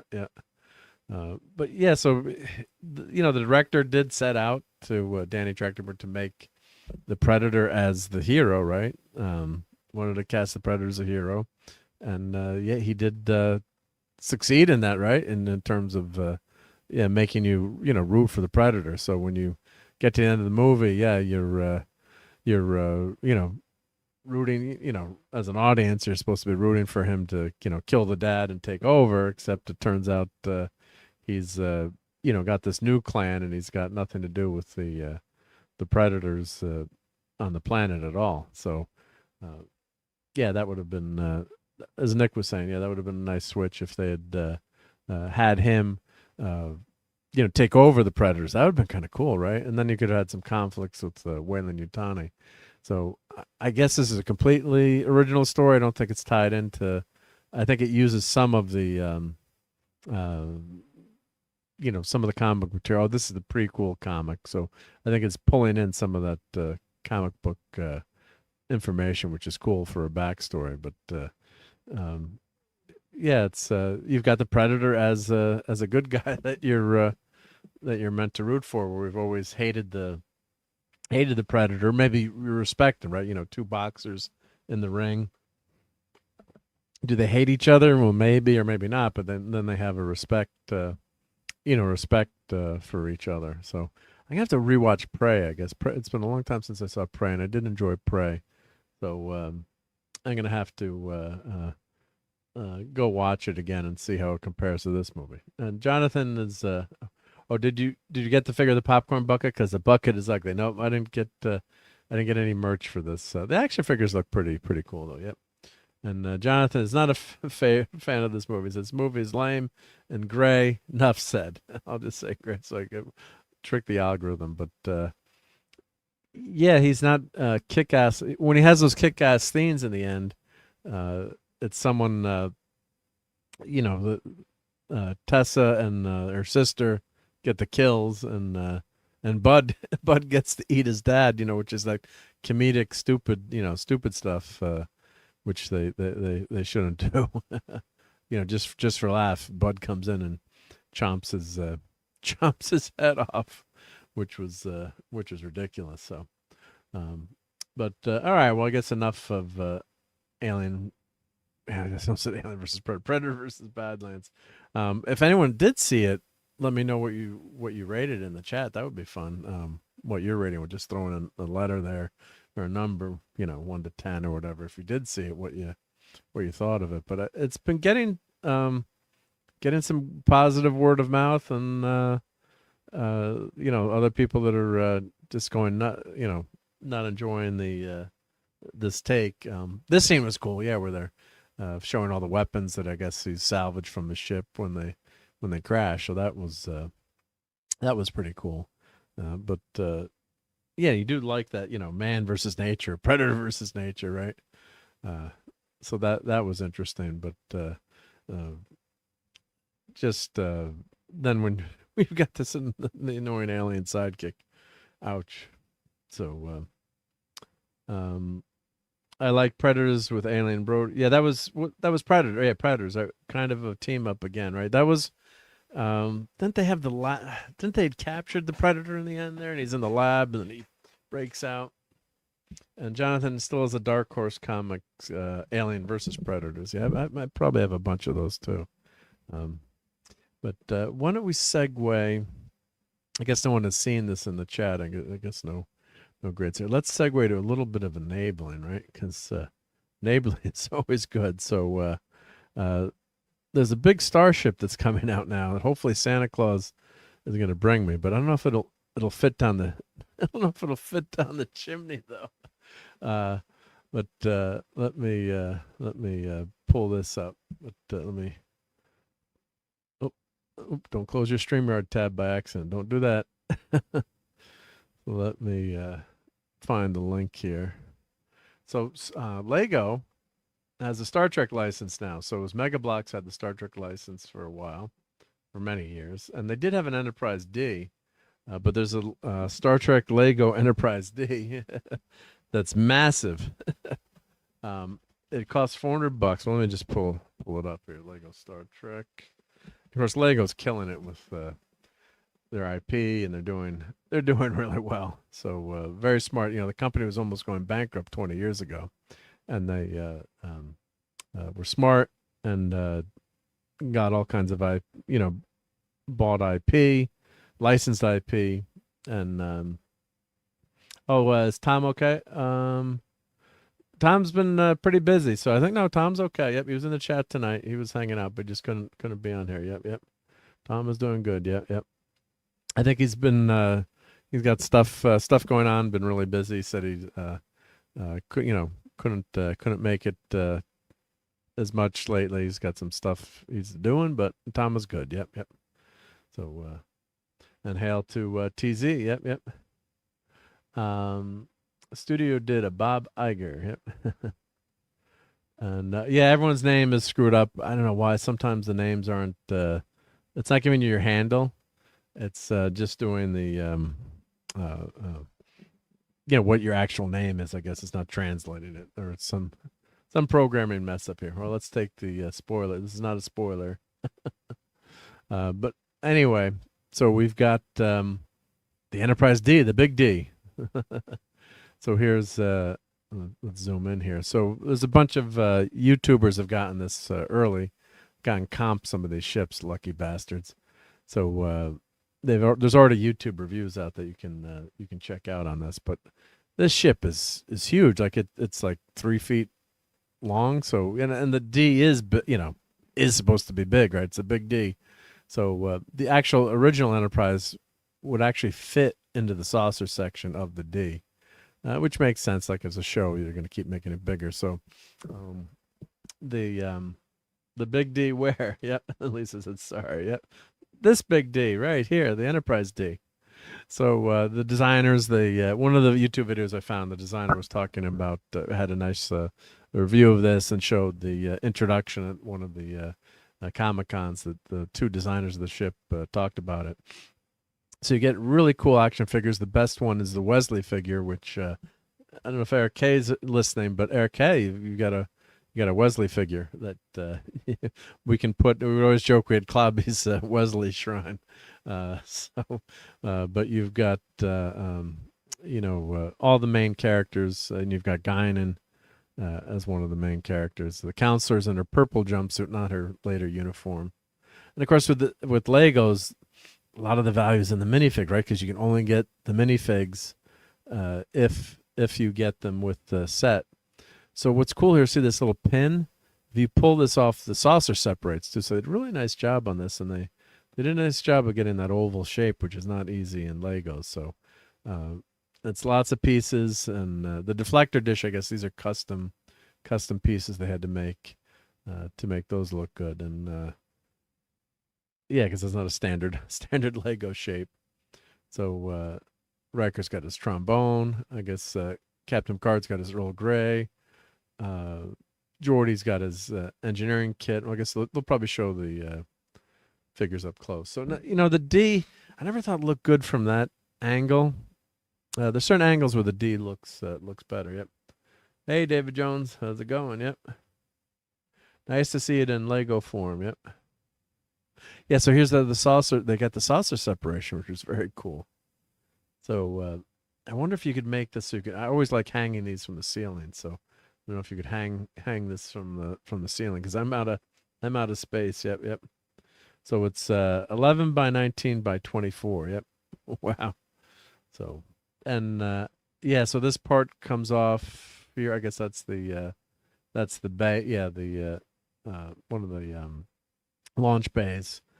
At one point, one of the designs had the ambassador shuttle, or Picard was supposed to have a shuttle. So you take that pin out, and then that helps you separate the ship. Oh, here we go. Here's all the figures close up. So Crusher's got her medical tricorder. Geordi's got some engineering tools or case. Trombone. Counselor's got a pad, I guess, too. I guess they both have pads. Yep. Picard's got T. He's kind of he's short. Yeah, he's got no hair, so he's shorter, right? Worf has got, is that a phaser? Must be a phaser. Spot the cat, right? With Data, which is awesome. Guinan's got some kind of drink, and Wesley's got some kind of implement that he's going to destroy the Enterprise with. Yep, yep. T. Earl Grey. Hot is my hook for imitating Picard's voice, right? Yep, yep. So here we go. Yeah, so 20 is Buddy put in. Yep, 24 wide by 10 high. So when you see someone in one of these YouTube videos holding this, it gives you really a sense of scale. Let's see if they that's really big on your desk there. That's freaking huge. So I don't know if I can end up getting this. I can't afford this on my own, but maybe my kids are watching. And they all want to chip in and get me this. But if you buy it when it first launches, you get a shuttlecraft with it, an Ensign Ro Lauren minifig. So let's, they're not showing Ensign Ro here, but let's see if I keep going through the 7 more pictures to go. But there's the shuttle separation, but it's a big D there. It's a big D. Yep, yep. And Donnie says it's beautiful, yet I can't afford that. Speaking of Lego, it may get Power Rangers licensed in addition to Star Trek. Wow. And I don't know why didn't they start with the 1701? I guess I think what they're thinking is that the 1701 were all a bunch of old fogies, and TNG is the most relevant, or probably would sell the best. Probably the most commercial part of Star Trek right now. I'm just guessing. I'm guessing that's the reason they came out with the D first. I'm sure we're gonna get the original 1701, and then we'll probably get the refit, and then hopefully a lot of cool vehicles too, and not just these big expensive ones. Maybe they'll come out with like mini versions. That would be fun too. But you can see that's where the quite a hefty base there. So you've got 2 different Legos that go into this base here to hold it. And it holds it at kind of a cool angle, which is nice too. I don't know if that's adjustable, this angle, but it looks good that way. So maybe it is adjustable, maybe not. I don't know. With it looks like potentially could be adjustable, the angle that the ship sits at. But with the weight of the Enterprise of the design, it's complicated to do. But it looked like they had it pretty stable there, and it was. This goes quite a bit into the ship there. So, and Richard says, "Yes, shut up, Wesley." They should have that as a bubble for Picard, right? Someone will print that. Yeah, yeah, yeah. Leslie had a large tool, I'm sure. Lisa. Yep. Leslie did have a large tool. Yep. So that's how you separate the ship, which is pretty simple there. Yep. Just that little pin there, that one pin. There's the plaque there. Yep. And once again, re-binging the final season of High School Musical, the series. That was pretty popular. Yep. My kids were watching that for a while. Yep. So you can see how big the ship is there. Yep. always look good up top like that. Yeah, so that's you. They have the hangar bay on right there. Yeah. And shout out to Retro Nerd Girl, who had to cancel her Saturday afternoon stream. She was going to do the Adventures of Baron Munchausen, but unfortunately she wasn't feeling good, so that's scheduled for next week. But hope she's feeling better. Yeah, that would look nice on your display there, right? Yeah. So wow, that's looking cool. I don't. They got a magnifying glass there. Yeah, I love the way they set up these photos here. Yep. But God, that would be cool to have that on the under the TV or somewhere in the house. Yep. But yeah, really nice set and a good start. So I don't know what other Star Trek ships we're going to get, but I'm sure we're going to get quite a few, or depending on how this sells. Let's see. I'm going to show the gifts with purchase. Let's see. Launches 11:28 at 12 a.m. Eastern. Yeah, I guess come on at 12 a.m. Eastern. Yep. So the here's the big reveal. You can find out who could win a set signed by Jonathan Frakes. Yep. So here's, you could watch the reveal here on the Lego channel. You can talk. So they're promoting this and replay the reveal and find out who could win a signed starship. So you could do that. Pretty cool. That's cool. So here's the shuttle pod. Yep. So you get the shuttle pod with Royale. So you can only get that if you, but they always do that. They're smart, right? You get the shuttle pod if you purchase it that evening. I wonder if this is on sale on Amazon, or is it only through? Probably only if you buy it through the Lego store where you get the get this ship. But let me check. Let's see here. Star Trek Enterprise D Lego. Let's see. Yeah, no, it's not just coming up with the ship. So Lego Star Trek. Let's see if I do Lego Star Trek. Lego Star Trek. I'm sure it'll be on Amazon eventually, but you probably can only get the Royale with purchasing on the Lego store, I think. Yeah, let me see. Lego Star Trek. And Mega Bloks had a pretty cool Enterprise D too, but that didn't look as nice as this one, I have to say. So yep, so they don't have it available, I guess. Yeah.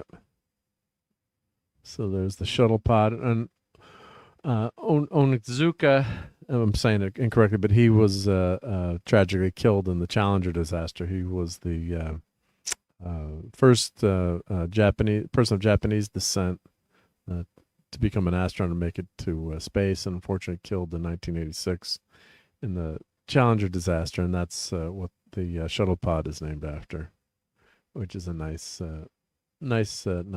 Yeah, nice touch. So yeah, so it's a small little item, but pretty cute, and but that's how they get you, right? So if you buy it opening that first day, if you spend your $400, then then you get that ship with it. Yep, and the minifig, which is very cool. Yep.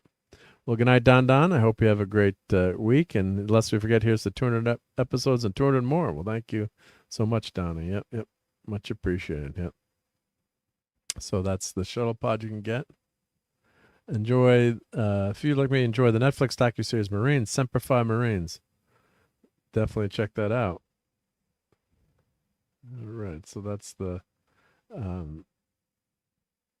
shuttle pod here. Details like the vehicle name. Do they mention it's named after the astronaut? They don't mention the astronaut. I'm surprised they don't. Look at this. You got Gingerbread ATT Walker. Oh my God. That's awesome. With a Darth Vader. We'll ship in 60 days. Well, you better be ready for Christmas. Come on, 60 days. How soon is Christmas? Oh, come on. It's not going to make it for Christmas? Or maybe just in time for Christmas. Not too big, but that's cute. Yeah. So I guess, do they announce, let's see, the customer reviews? Let's see, customer reviews. They've actually gotten it yet? Let's see. This is a gift with purchase, one of the best. Yeah, the shuttle will be the gift with purchase. Yep.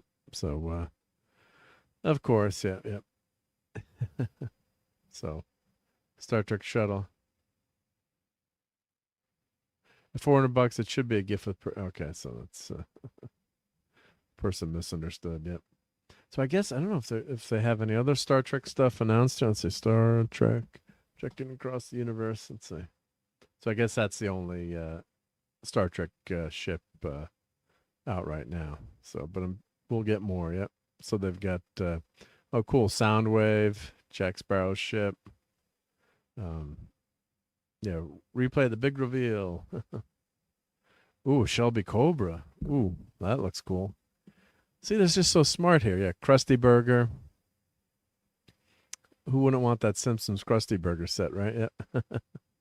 Christmas tree, Sherlock Holmes. And people do all kinds of cities here. Yeah, they got they make all these put all these buildings together and make a village. Oh, the shuttle with 747. That's damn cool. Wow. I like that. I don't know where I'd fit it, but that's pretty cool. You got the DeLorean, Back to the Future. The Titanic looks $670. Yep. Hey, RobAltis. Greetings, Earth Dwellers. Yeah, well, now that we've got that interstellar craft going through through our solar system, right? Everyone says it's an alien craft. Yep, it's here to spy on us. Yep. So, we've got the Endurance. The great expedition that was trapped in the ice. Yep. And that great TV show they made. Yep. Oh, the Concorde. Oh, Leonardo da Vinci's flying machine. Oh, that's wild. Pac-Man. Lord of the Rings, Rivendell. Oh, that's gorgeous. Yeah. $500. Yep. Natural History Museum. So yeah, the Shire, only $269. Yep. Eiffel Tower, Artemis Launch System, Bumblebee. Yep. Ooh, Lamborghini Countach. That was the car to have in the '80s. Yep. Porsche 911. Let's see. Oh, the Balrog Book Nook. How cool is that? See, like I'd take one of that. I'll take one of that. Take one of that. Oh, and the Balrog opens up. You shall not pass. Oh man, that's fun. Yep. That's really fun. Yep. And you can put in between your books, right? Yep. Book Nook. Oh man. I want one. Yeah, the flying machine. That's really cool. Yep. How much is this Book Nook? $129. Semi-reasonable, I guess, right? Yep. Now, if I win the lottery. But that's pretty fun. I just love that idea. Yeah. Let's see the Da Vinci's flying machine. Did they say this would actually work, I guess, too? I was certain, did they ever make a model this actually flew? But you can see how close Leonardo da Vinci was to, I think it was only drawn. I think it was only sketches. I don't think they ever made anything like this, but just look how close he was to making something that, looks like it's actual plane that would have flown, right? One of the great geniuses. Yep. Very cool. Yeah, yep. There's Model Ace in there. That's only $50. So yep. My dad would have loved that. Yep. So that's an affordable stocking stuffer. Yeah, for stuffer. But, yeah, well, $50 ain't cheap, but yeah, cheaper than some of the other ones. Yep. Let's see what else they have here. I don't know what they call these icons. Maybe it's just they're adult ones. Yep. The Concorde, that's cool. Yep. Like we said. Yep. But yeah, but I love the Shire. God, that would be so fun. Yep. That Christmas list is gonna be awfully long this year. Yep. And you've got the Land Rover, Defender 90, Alpine Lodge, Vespa, yeah, classic Vespa, Barador. Man, that's wild. That's just so freaking cool. How big is this, God? That's got to be massive, yep. I guess they're all made to scale, so. And you get some hobbits. That's pretty big, yep. Pretty big, yep. Wow. All right. Well, everyone's going broke here tonight, right? Yep, yeah. Yeah, Richard said, good Titanic unassembled kit costs nearly 600, yep. I called dibs on that 900 Mega Millions. Until then, I wouldn't need to win another one, yep. I mean, yeah, retro radio. It'd be cheaper to buy a retro radio than that, yeah. So let's see. Of course, the Dune Atreides Ornithopter. Oh, very cool Optimus Prime. I like the way that looks, yep. McLaren MP4, the Great Archer in Santa. That's tragically killed. Oh, he was phenomenal. If you watch his documentary that's on Netflix, it's great. Yep. No matter what your dream is, you have to dedicate yourself entirely to it. Art in Siena, one of the great all-time racers. And God, he could, in the rain, he was the best in the rain. Just amazing. And tragically killed while racing. Yep. They believe it was a mechanical failure in the car. But really sad. Yep. One of the great racers. Yep.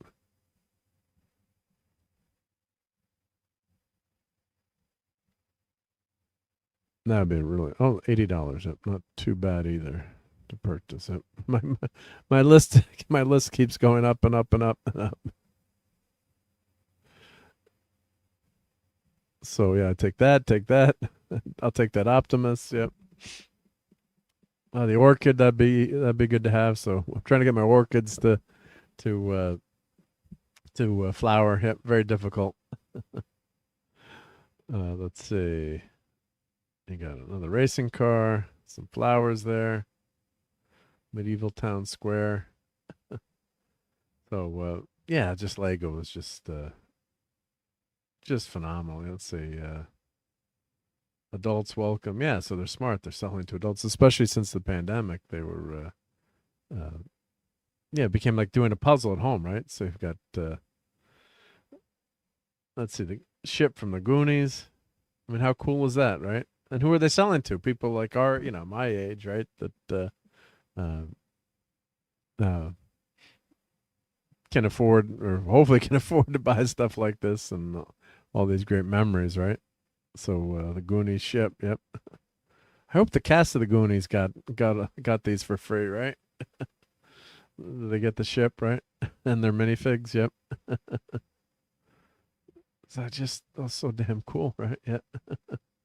Use a copper bone skeleton key. Yeah. On Retros, they completely changed that curve at Imola where Senna died. Yep. Push the keys on the skeleton organ. Yeah, so they've got all these great little features here. That looks like a great set. Great set. Yep. Gizmo. They got Gizmo. Oh, Tom's got to get Gizmo the Gremlin, right? Yep. Why not? Yep. So they've got a great Jaws set. So he's got 3D glasses there. Yeah, someone get that for Tom. So very, very cool. Yep. Yeah, that really looks good. Yep. So yeah, Lego's just doing a great job with the IP, right? It's just very, very smart. Yep. Yeah, there's the $1,000 Death Star. Yep. It's got all this cool scenes in there. Yeah. And then Phantom said, "Hey, I won the lottery of 300 mil after taxes. If in turn I'm good, then somehow someone else can win. Unfortunately, too many someone else's seem to be winning before me, right?" Yeah. That's what happens, unfortunately, right? Yep. Oh, there's the Pixar Luxo Junior lamp. Yep. So Sherlock Holmes. Yeah, Lego just let's see how we find Lego. If I do Batman here, let's see if we do Batman. I'm Batman. I did get the Lego 66 car, so I've got to do a build stream on that. Put that sucker together. Yep. Gotham City. I never liked the Batman Forever Batmobile, but I thought that tail in the back was ridiculous. Yeah. But they have all the tumbler here. I think the big tumbler set is sold out. Yeah, so I did get the I used one of my gift cards that I got. I did get the Batman 66 Batmobile, which is the best Batmobile ever. Yep. And I do have the 89 Batmobile Lego too. And I got some builds of that. I did builds with Clobby was actually hanging out with me for some of those builds. Yep. So let's see. So they've got, this is the Batcave Shadow Box. That's pretty cool too. Oh, retired. Uh-oh. Yeah, the tumbler is retired now. I almost bought that. I do have the Batwing. I started building that. That's retired. Well, the tumbler, I almost bought it, and I didn't. Funds are not unlimited, obviously, right? Yep. So let's see if we go. Yep, 89 Batmobile retired. That's beautiful. Very glad that I got that set. A lot of these are retired, I guess now. Yep, the Batmobile with Harley Quinn. Yep, that was a pretty cool one. I'm sure you can find some of these on find these on eBay. I don't know how much it would cost now, but so what they do, they come out with the sets. They don't make them forever, and they retire them. Yep. So that's the Batman Batmobile. That's the big version, I guess. Yep. That's retired now too. I did watch that a few weeks ago with my wife, and she really did like the Batman movie, although she did fall asleep, I have to admit. She did fall asleep. Now, is this a really big? I guess that's a pretty big one, yep. The Bat Cycle, yep. Yeah, so they have a lot. Oh, of course, they do have the Fantastic Four now, too. So let's see. Fantastic Four. I think they've only got the Galactus figure, though, yep. So they've got Galactus. Yep. Now I was going to try to build this, and there was someone who would put it on Bricklink, a whole kit that was kind of a cooler version. And I did buy a ton of Fantastic Four Lego figures. That's on the list of videos to do, and show all those cool Lego figures and kind of make like a better custom version of this set. But this is pretty. It looks pretty good too. But some of the actual FF figures weren't as well done. So some people had bought some figures and customized them, which was pretty funny. Yeah, there's a thing here that's kind of ridiculous. The big hands. It's like, let's make Ben a little bit bigger or wider, right? Yep. Just gave him big hands there. It's funny. Yeah. Yeah, the only people who win the lottery are the ones who don't play it. LOL. Yep. And Lisa says Noise. And Academy winner Quan, who plays Data in the Goonies, advertised for Lego's presentation of One-Eyed Willie's pirate ship. Oh, that's awesome. Yep.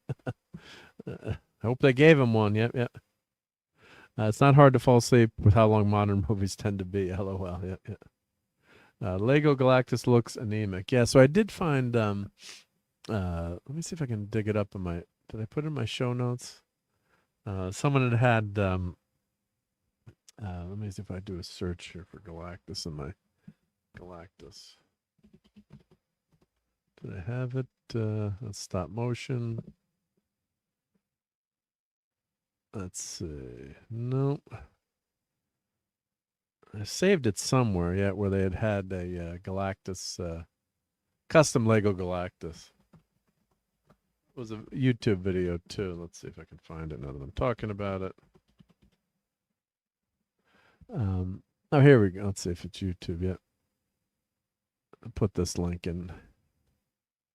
Yeah. Oh, here it is. The Brick Fan. Let's see. There's two of them here. Let's see. Oh, I got to do a search here. Here we go. Let's show this one. Let me put this in the chat. So this was one of the custom figures that I had seen. Yep. So there's a bunch of kits out there. What's cool is you can buy the bricks to make this. Yep. I put this in the chat. I think it was that was one of them. Let's see if this is the person. Do they have? Let's see. It's always tough to find, when you're doing a show and trying to find it. Yeah. Let's see. Galactus alternate build. Lego Galactus custom.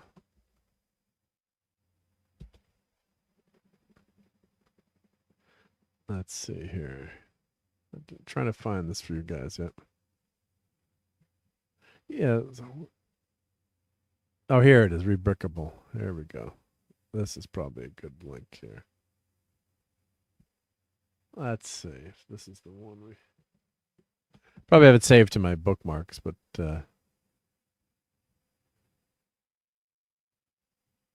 that could be it. Yep, or one of them. Yep. So you can buy the PDF of the instructions, and then it'll show you all the parts that you need to buy, and it's pretty cool. And you just go in and you just say, boom, I need all these parts, and you can buy them, the whole set together, and then you can put this together. So it's Galactus is not as anemic on this one yet, which is pretty cool. Yep. So I think that's one of them too. But if you do enough searching, you can find it. Yeah. But I think that's probably a pretty good build-a-figure too. Yep. Then here's another one too. Yep. So here's another design. That looks pretty cool too. Yep. Brick fig. Yep. 227 parts. This Midnight card can be built using only parts from Lego. I guess they're reusing some of the parts and making them look a little bit better here, right? So much larger scale. Easy Galactus alternate build. Yep. So check. No extra pieces needed. Oh, okay. Pretty cool. Yep. So he's kind of transforming it there. So if your mileage may vary, but you can find a bunch of those kits out there on Rebrickable, and then you can just buy. What's nice is you can buy the parts. Boom. Just buy them all together in one shot, and then you're all set. Yeah. Galactus Falcon. Yeah. Oh, like they've got the car. So a lot of these great designers out here put all this stuff together. You can do some really cool stuff with it. And let's see. Let me show some of the Fantastic Four minifigs. There you go. Minifigs. And I bought them on let's see, here we go. Let's pull this over here. I always do the search off the screen just to make sure. You never know. So, these are the Lego figs, but you can buy online. You can find tons of figures coming from China. I don't know if they're licensed or not, but I did buy a ton of these to try to make a better set. I did not buy the female surfer. And face panel that's custom print. Yeah. These customs work so much better than the original. Yeah, not too happy with that. Yeah, so you've got bigger versions of the thing here. That's the original one. I think. I think I have this figure here. I think I bought that, and I did buy I have like a little Galactus, but he's too. I'm looking at it above on my shelf here, but he's too small. It's like a mini Galactus. Galactus should be huge. Yep. But AliExpress has a ton of these figures that they can buy, so you can mix and match. Like these are okay things, I guess. I like this one with the Mr. Fantastic with the tube there. Yep, Johnny lighting up. So you can find quite a few of these. And unfortunately, Diamond Select is out of business too. Their Annihilus figure was canceled, obviously not coming out. But there's a lot of great YouTube videos on all these figures and what you can do and customize, and a lot of different options. So I wonder if they're gonna have the probably had the next generation figures. Yeah, there's always knockoffs out there. So, and you can do make your own custom minifigs. Yep. So, yeah, and Reed should have stretchy arms, right? He's got to have stretchy arms. Yep. So those are a lot of fun. Yep. That's a pretty good thing, actually. But not with the white, but that's pretty good. Yep. And I've had for years. I've had all these, they're Diamond Select. Not Diamond Select is out of business now. They're called mini mates. Kind of like knockoff Legos. They look a little bit better than the Legos, I think, too. Yep. We got Mole Man, Super Scroll, Maker. Yep. Spider-Man, right, with the bag head. Yep. It was in one panel, a few panels, and that's lived on forever. Yep. So a lot of fun there. Yep. But yeah, that's he's just too skinny. Like he's got to eat, right? I guess he hungers, right? That section there should be. Some of these aren't showing up. He's a little bit skinny, right? A little bit too skinny. Yep. Oh, Lisa's turning a pumpkin. Yep. Good night, Lisa. Thanks for hanging out with us, and hope Supergirl has a great week. Yep. Hopefully see you on Toxic Tuesday. Yep. Take care, Lisa. And let's see here. Let's see what else I had in my show notes for tonight here. Always prep some cool stuff. Oh, here we're talking Galactus. This is a pretty cool Mondo figure. Mondo makes some great stuff. And this is ain't cheap. Of course, I'm always bankrupt everyone, but this is stylized Galactus figure. Pretty darn cool with their soft vinyl line. So limited edition from Mondo. So let me put that in the chat link as well. Or in the chat, I should say. Put the link in the chat. Oh, I think that's pretty cool. It's pretty fun, I think. So I think I've shown this before. Nice work with the camera there. Good stuff. And they got the Baxter building too there. Galactus is about to stomp it. That looks really cool with the effect there, the Kirby crackle. That's what I think really sets that figure apart. That's damn cool. Yeah. Coming out of his hand there. Just like from the comics. Yeah. So the crackle really sets it apart there. Yep. A great job by those guys on that figure there. Yep. So let's see what else I had in my show notes for you guys tonight. Now this is a tragedy. This is really sad. Funko Pop admits it might not survive another year as sales crash. Now, talk about overexposure. And, a lot of people can't stand Funkos, but I think they have their place, right? As a pretty big action figure collector, there's some Funkos that I really do like. Depends on the character and the design and how it fits.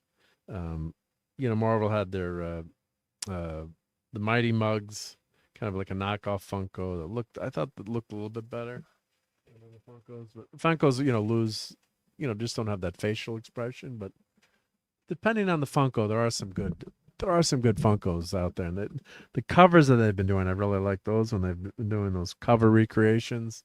They've got the comic book cover in the background, the Funko in the front. I'm looking at my set of Funkos up there. You gotta mix them up too. It's like I've got a Funko there, and mostly I've gotten them as presents and gifts from people. But like you don't want to have all your Funkos together, so you kind of mix and match them up, and then I think they look pretty good. So yeah, it's fun to have some Funkos. I think not all bad, but they had a net sales of $250 million for the third quarter, down 15%. Quarter net loss of $1 million, which doesn't sound so bad until you find out. Keep reading down here. They've got $250 million in total debt. So yeah, the company is hemorrhaging, and the problem is, they were everywhere, but overexposure is just not good. So yeah, so this is the company will focus on smaller lines as the Bitty Pops blind box collectibles, which can be fun. And its Pop Yourself kiosk while exploring strategic alternatives, including a potential sale. Once a billion-dollar powerhouse of pop culture merchandise, the company now faces its most uncertain year yet. Yeah, which is sad too, right? Even if you don't like Funkos, there's going to be people put out of work, and it does suck for those people. Yep. And word is Funko's in trouble, so it could be bad for Mondo. Mondo's owned by Funko. Well, that sucks. 'Cause I love Mondo. Yep. So that would really suck. Yep. And Oliver says, can't wait to watch Netflix Frankenstein. Is that Frankenstein or Frankenstein? Even though its director Del Toro may have slight alterations to the remake of Mary Shelley's novel, it's still a visual treat. So it's on Netflix now. Thought I'd have to wait a while to see that in the movie theater, and then I just checked before the show started, and I definitely have to watch it. I watched a little bit too much football today, or had it on the background.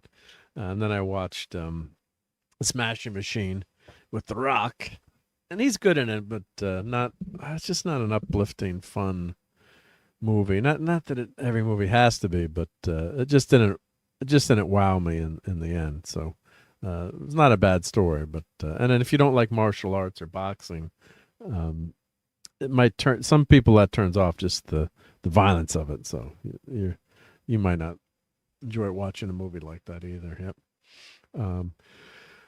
Funko said there's a substantial doubt with our ability to continue as a going concern for the next 12 months, acknowledging that without new funding or an acquisition, it could breach loan covenants and default on debt obligations. Yeah, so the company, $250 million in debt. So that there's Funkos everywhere, right? So when you just have so much success, right? And then you're everywhere and you're everything. It just can be oversaturation, and people get sick of it, right? It's a natural cycle. It's like Lego was going under, but then they diversified with their IP. They're in big trouble, Lego, in the turn of, about 20 years ago. And by focusing on IP, they're in great shape now. So I'm looking at some of my Funko. Yeah, I have a Tick Funko, a Thing Funko. The Tick is like really fun. Like, a character like the Tick works as a Funko, right? It's fun, right? It's fun. Like the Star Trek guys, people give me the Star Trek Funkos. It's like, yeah, it's all right. Like I've got, Khan, which is really cool. The two versions of Khan, the Gorn, they're on my shelf, right? I enjoy those, but and I think who had sent me? Was it someone had sent me the? I think that was who had sent. Someone had sent me the Khan Funko. Again, I'm trying to remember who had done that, so I don't say the wrong person. But and I had bought the 25th anniversary of Khan, of course, the special edition. Yep, like the Gorn. We had a lot of fun with Klobby and that Gorn Funko, right? Versus the other Gorn. Yep. Oh, it was Sean Eastep. I think it was Sean that had sent me that. Yep. And hail to the great Wes Cagle. Hey, Wes Cagle. Yep. And TZ says my coworker used to work at Funko. Oh, and big shout out to just on the Red Shirt. Good night, Red Shirt. Hope you'll be able to we'll be able to hang out on Tuesday night for hopefully you can make Sunday Toxic Tuesday. Let's play for Red Shirt. Let's play the classic Scotty quote here. No bloody A, B, C, or D. Right? Be seeing you. Yep. So, yeah, unfortunately, Funko, it ain't going well for Funko. Yep. Which does suck, especially if they take down Mondo with it, too. Ouch. Because we lost Diamond Select. Made some great figures. Yep. Now, this is really cool. This is in stock at Big Bad Toy Store.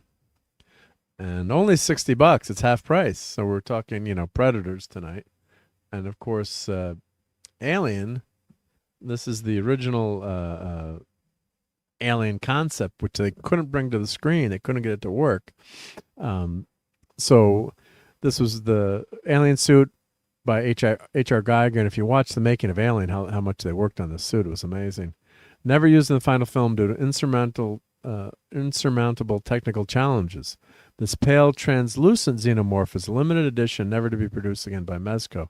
So what they were going to do was have the suit was supposed to be translucent, and what happened was when they had the molds, the suit would just fall apart because it was the translucent nature wasn't, the material they were using just didn't end up being strong enough. So then they finally all right, screw it, we've got to make it, make it black. It's got so it has a seamless body with internal skeleton armature that creates the feel of the creature suit from the film's developmental stages. Yep. So and it also comes with a grappling gun, so you can recreate the final scene in the movie. So this is pretty cool because it's, they're saying it's a limited number of these are going to be made, and it's cool because it's what the Alien was originally supposed to be. So this Mezco Toys, their 1 in 12 line. So it's not a big,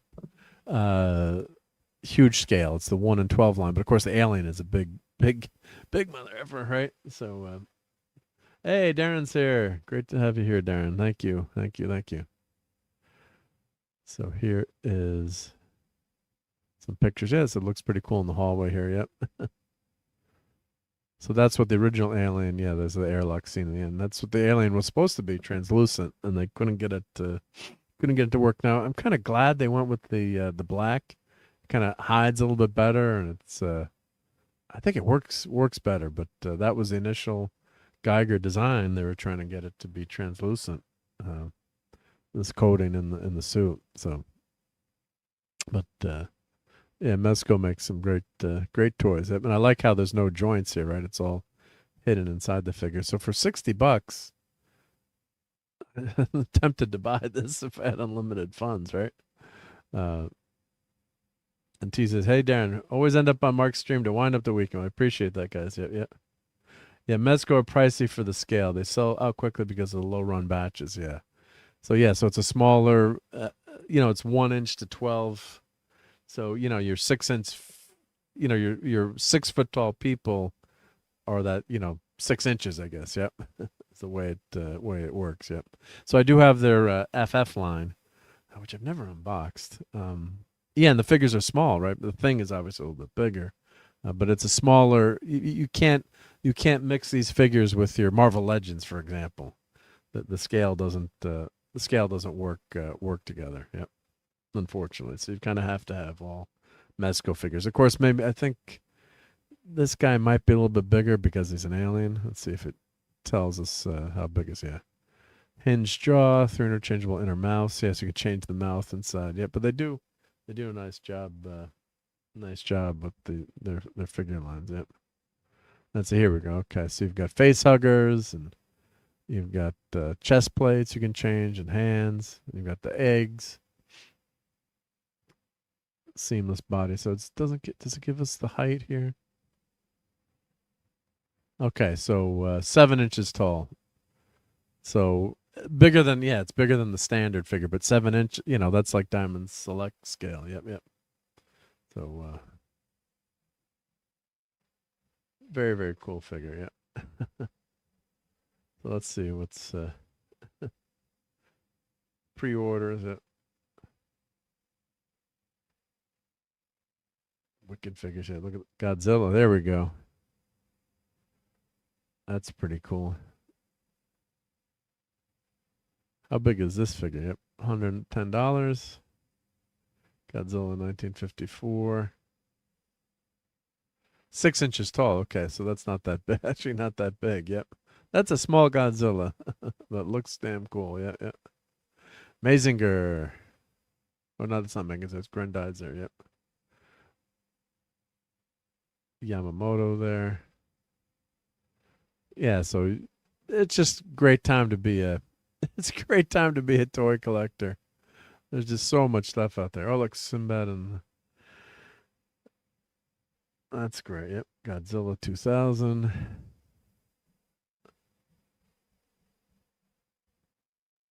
Let's see.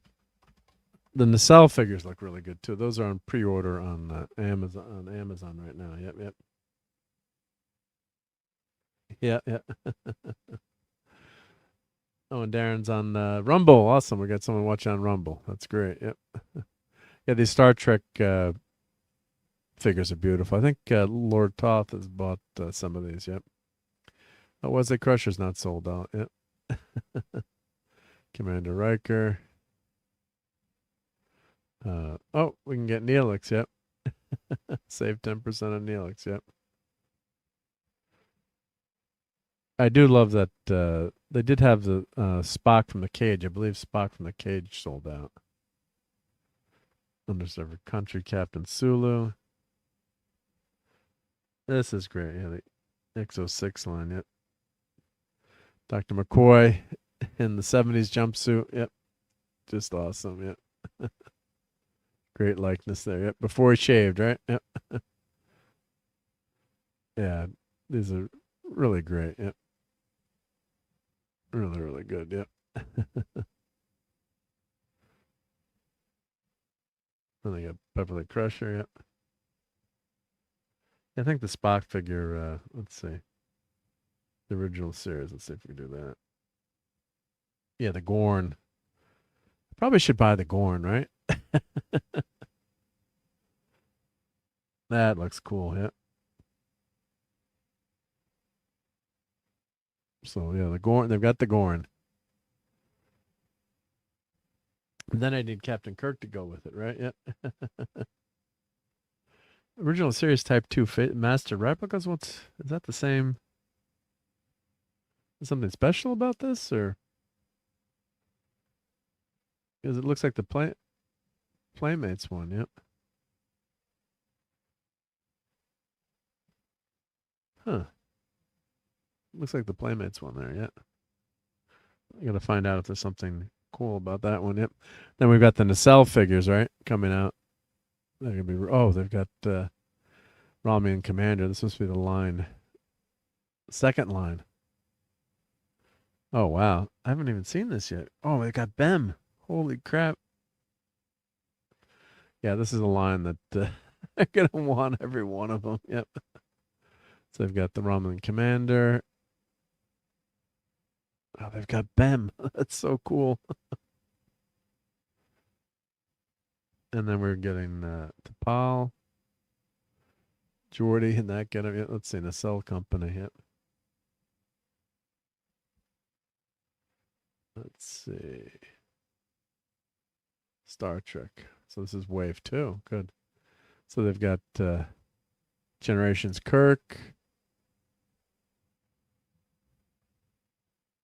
T'Pol. She looks all kind of glowy there. Because we didn't get some Star Trek Enterprise figures. Certain figures we only got. I don't know how the scale is going to match up, but we only got Hoshi. We only got her in the spacesuit. We never got her out of the spacesuit. Yep. Kim Cattrall. Yep. Lieutenant Valorous. We got Nog. Janeway. Carol Marcus. Oh yeah, so I'm Wrath of Khan collector, so I got to get that right. Got to have Carol Marcus. Yep. The Sulu figure looks great too. Yep, Undiscovered Country. Bem. That's so awesome. Commander Bem. That's awesome. Yep. Oh, with the cage that was in. Yep. Oh, wow. That's great. Yep. Worf in the sail uniform. Peter Preston. Yep. So this is the first we're into round 1 here. Yep. Yeah, T'Pol looks off, I think, Leonard. Yeah, T'Pol didn't look... something looked off about T'Pol, right? Let's go back to T'Pol. Delphanic Expanse Edition. What does that mean? Is that why she's glowing there?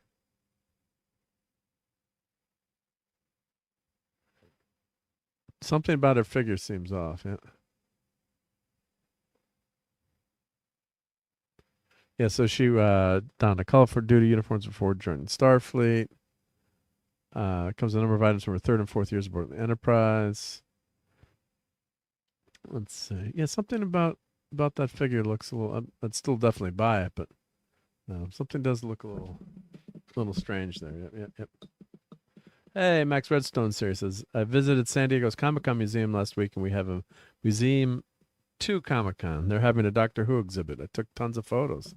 Well, look for those on Twitter or wherever you post those. Hopefully, great to see. It sounds like you had a good time there. Yep. But yeah, these nacelle figures are really really nice. Yep.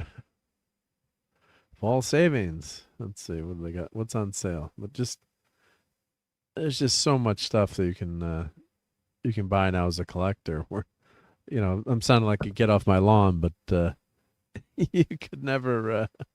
We had the Mego figures, and that was it, right? Oh, that's a pretty cool Wolverine figure, yeah. So, yeah, whatever you can get on sale. And of course, Black Friday is coming up, right? So, yeah. So, for example, here's the Mezco. This is the 112 collection. So, this figure was pretty popular, but it's a smaller scale. The classic Ghost Rider here, right? Classic Ghost Rider, yeah. Original from the first Ghost Rider series, yeah.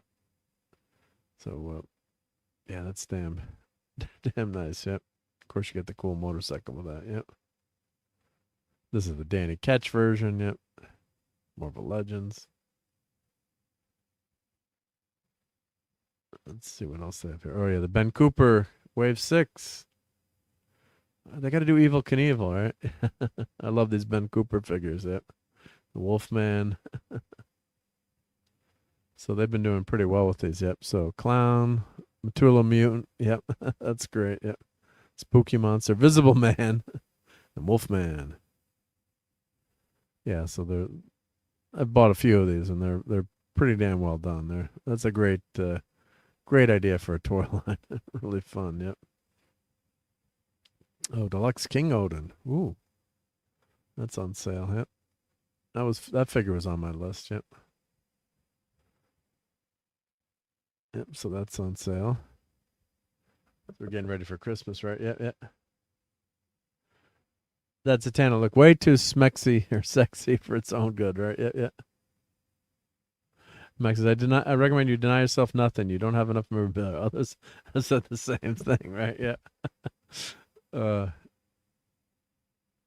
And my son actually got me this. This was a cool gift, so I've got to do an unboxing of this. But he got me the RoboCop. Or did he get me? I don't think it was the damaged version. I think it was the not all messed up version. But that was a cool present. Yep.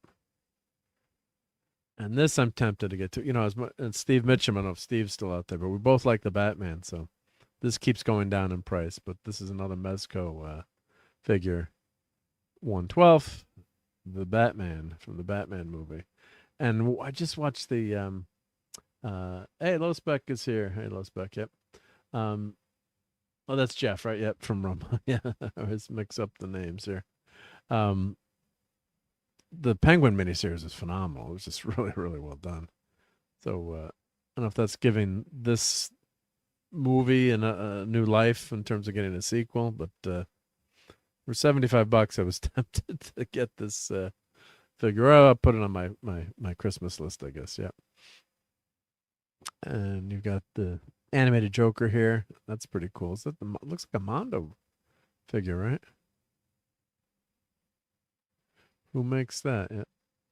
Oh, BBT, yeah. Oh, that's an exclusive. Looks like a Mondo. This looks like a Mondo figure to me, guys. It's exclusive probably to Big Bad Toy Store, but it is one of the Mondo figures, yep.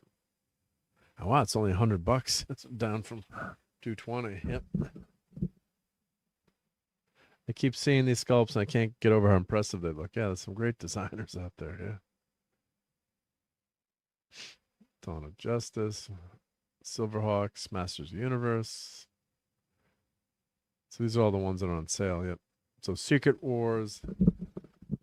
So these are these new Secret Wars figures. So I'm sure these will be appearing in an Ollie's near you. They made a lot of these. Yeah. So the original Secret Wars line. This is probably the first batch of Marvel figures that are really cool that you could buy as a kid. They had the Marx figures that didn't move, Marx toys. And then you had Migos, and I think Secret Wars was the first line of figures you could get. This is the first ones I remember, but yeah, very, very cool. Yep. The Werewolf by Night, the Man Thing. Yep. Sorceress. And Godzilla -1 Ultimates. Yep. How big is this figure?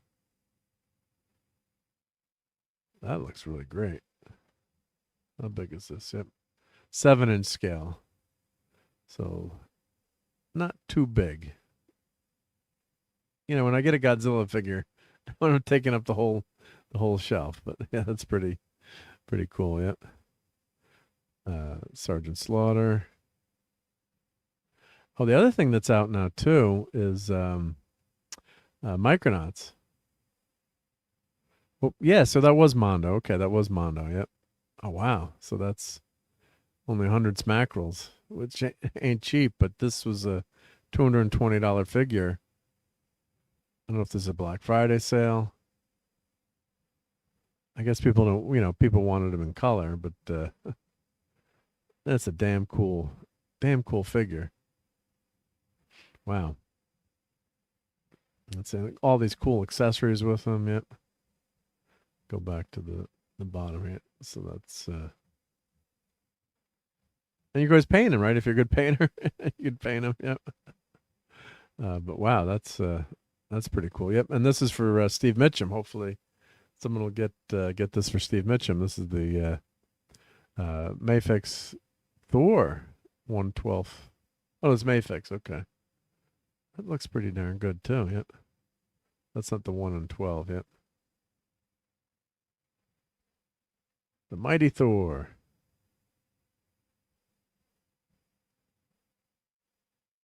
Disney's Gargoyles. Yep. 50% off. Wow, that's a pretty nice Goliath figure. Yep. Wow. If you're a fan of Gargoyles. Buzz Off. Adam Warlock. I've got that with Death's Head. I did buy that. Yep. Oh, this is a deluxe edition. What's special about this one? Let's come with different accessories or something. Yep. Pretty cool figure. I did buy this figure. Yep. It's pretty cool. The classic Bounty Hunter Cyborg. Yep. Mr. Freeze. Michelangelo versus the Mummy. Yep. Mecha figures. Yep. So, yeah, just some great stuff. Oh, Alf. I get that for Mexican Iron Man. Yep. See how much we can have fun. How much fun you can have just going through all these toys here. Just and these are just the ones that are on sale. Yeah. Some of the ones are on sale. Oh, this is a cool set. West Coast Avengers. Yep. Silver Centurion. Yep.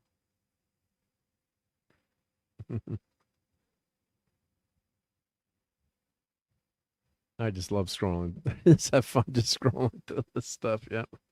Last Ronin. Terminator 2 figure. Oh, nice. Yep. Marvel Legends retro set. In-game Tony Stark. Yep. But no, just some great stuff there. Yep. Yep. All right. Well, the one thing I want to mention too is I play Clash of Clans and Clash Royale, so we're looking for members for our clan and Clash, especially Clash of Clans.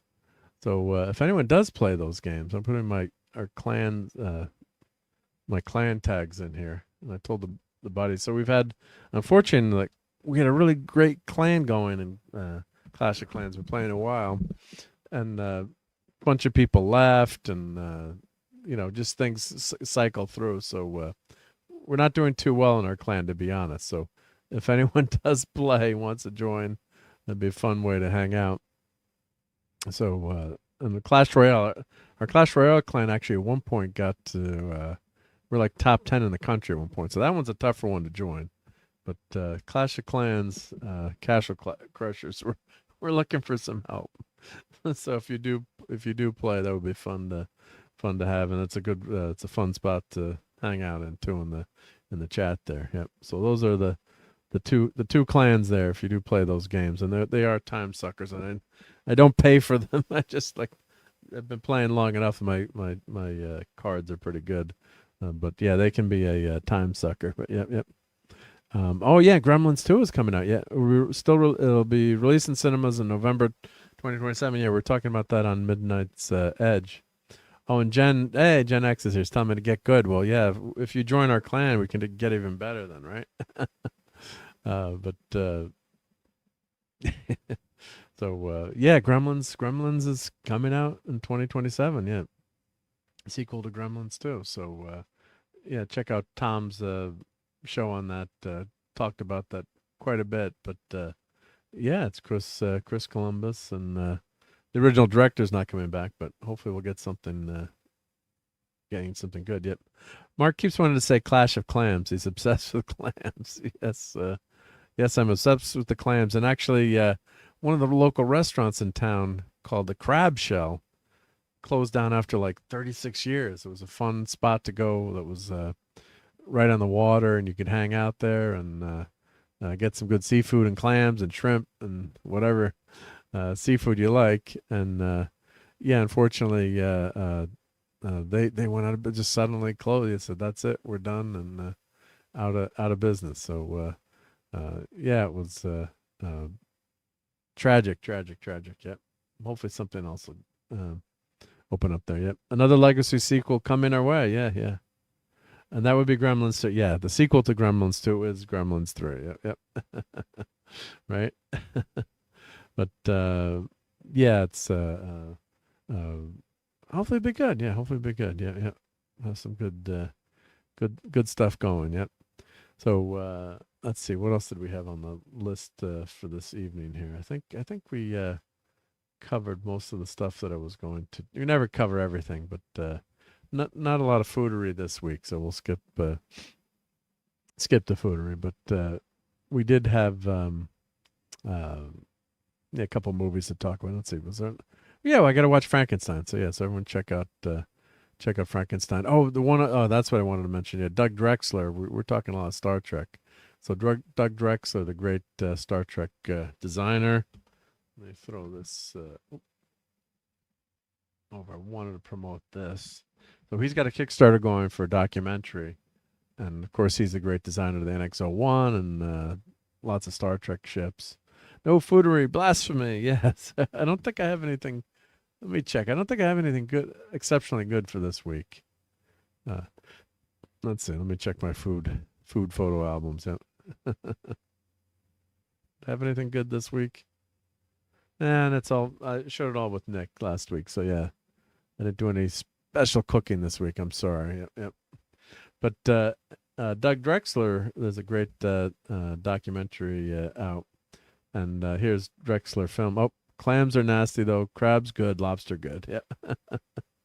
Lobster mac and cheese is the bomb. Yeah, there's some good lobster mac and cheese out there. Yep. So this is all about the documentary designer Doug Drexler. So it's live now on Kickstarter, and they've got he was actually giving away sketches, or not giving away, but including like all these cool sketches and props and different items in the Kickstarter. This is in Ticonderoga, New York, which I have to get to someday. That's the original set, and Kirk is sat in that chair. Great William Shatner. Someone had 3D printed this massive NX-01 ship, printed by Russell Myers. He's got a video on that, and really great, great to see this. Yeah, very cool. Massive. I guess he took over his dining room. I hope I don't know if he's married or not, or his significant other. Sorry, dear. The NX-01 is taking over the room now. So I don't know if they're going to hang that from the ceiling, but yeah, that's pretty good. So you can sign up there, and I'm going to definitely back this Kickstarter. One of the great Star Trek designers and model makers and special effects people. He did makeup work. Yep. So yeah, he's a great Star Trek legend, Doug Drexler. So, and of course I'm not sharing my. Damn it! The whole time I'm not sharing my screen because I'm a boomer. Right? I'm gonna go back to the top as I'm showing that. There we go. I think I'd get good at it. Hey, go for a painting. How's it going? Great to see you. Yep. Hopefully there'll be no Robert Picardo, Lady Gremlin's kids running around yet. Patrick Stewart plans to retire from acting as Avengers Doomsday will be his last film. Well, 85, yep. You get to retire after that point, right? Yep. As Dave Allen used to say, we'll sign off. Good night, good luck, and may God go with you. The little lady says that it's the time now. Cheers, folks. Well, great to see you, Darren, and have a great week. Yep. Now I'm going to scroll through here. There we go. As I was talking about all this stuff, I wasn't showing it on the screen because I'm an idiot. I think I've done this for 200 episodes. You think I'd be able to remember to share the screen. But there's the huge NX-01 model that was 3D printed by Russell Myers, and just incredible. Yep. I guess I could print something that big too, right? Yep. So just amazing. Yep. So there's, as I was saying before, there's Doug working on the Voyager model, and he's doing makeup work on Ted Danson. So jack of all trades, yep, and the Star Trek legend. So check out his Kickstarter and help support that documentary, because I'm definitely going to do it. Yep, I'm not sure what level will go in it, but he had some great stuff that you could get as part of the Kickstarter too. Yep. Oh, it was on Cannibalistic Human Underground Dwellers. Yep. The Hunger. Oh, that was the movie, the vampire movie with David Bowie. Yep. Doug Drexler preparing for his cameo in the final episode of Star Trek Enterprise. Oh, cool. Yep. So you can sign up for updates there. So there we go. Stuart is a slacker. Ernest Borgnine kept working until his 90s. Yeah. So say we all. Yep.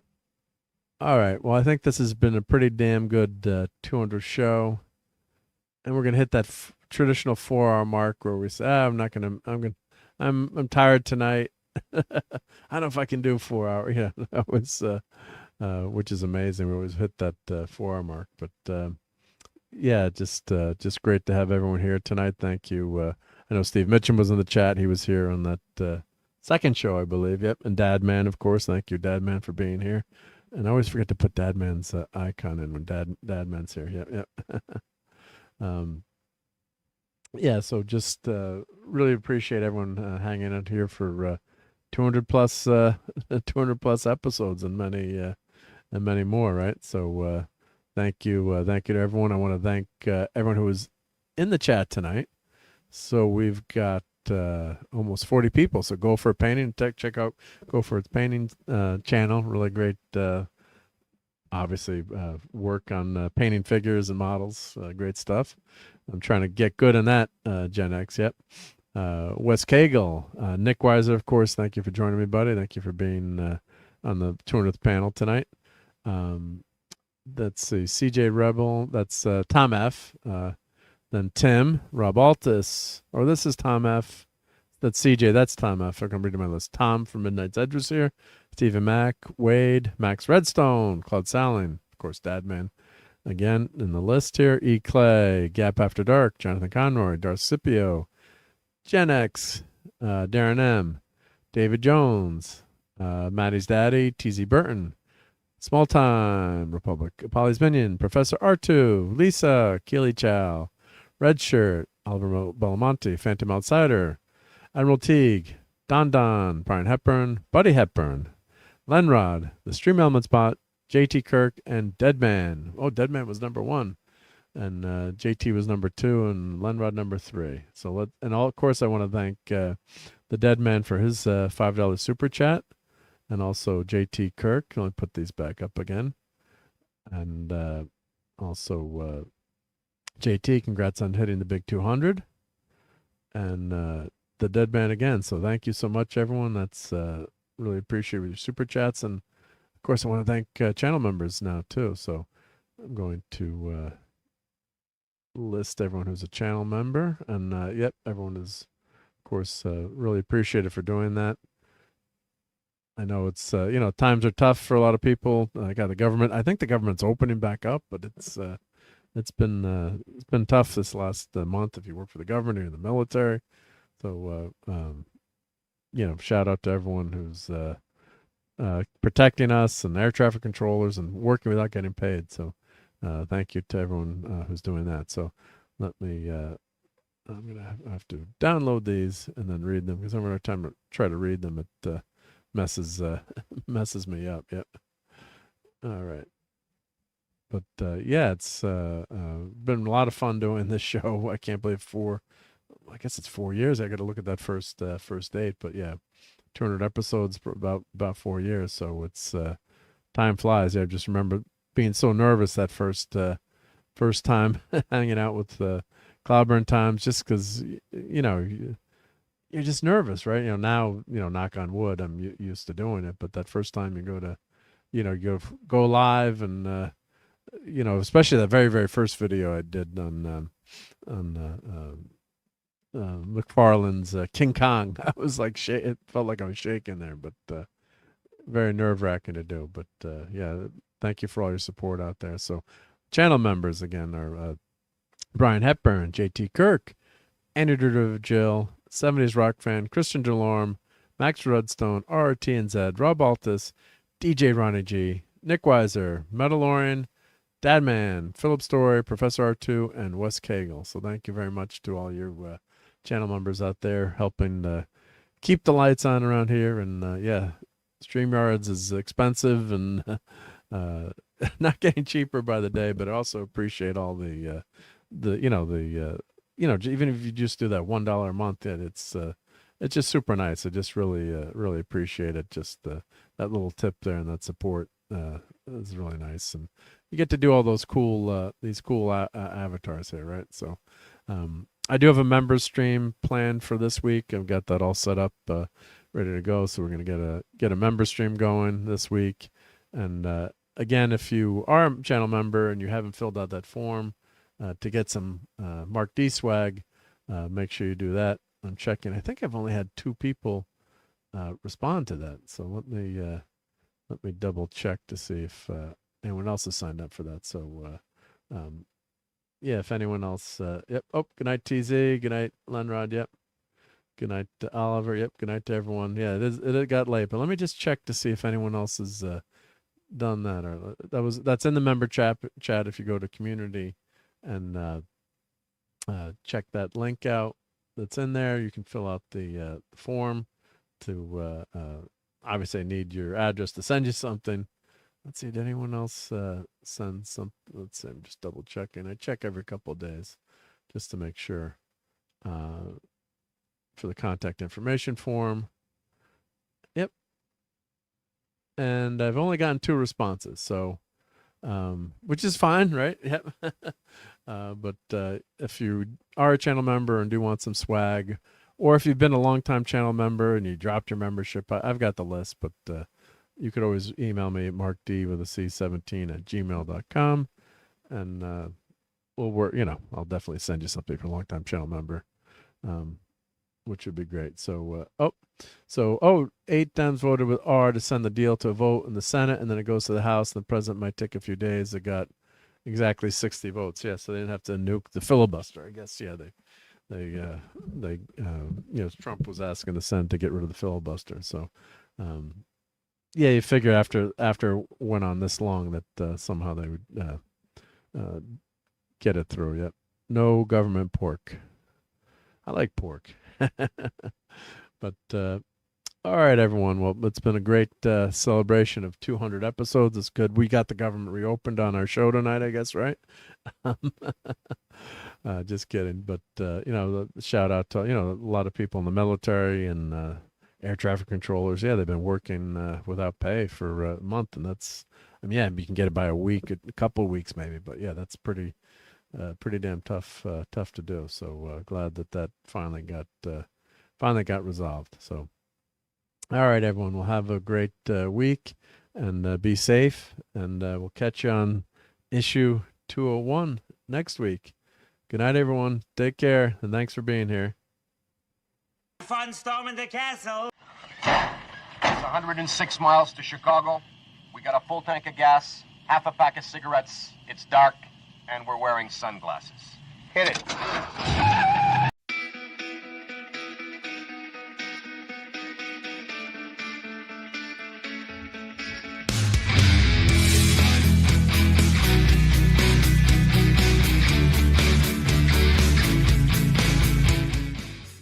still here? It's over. Go home.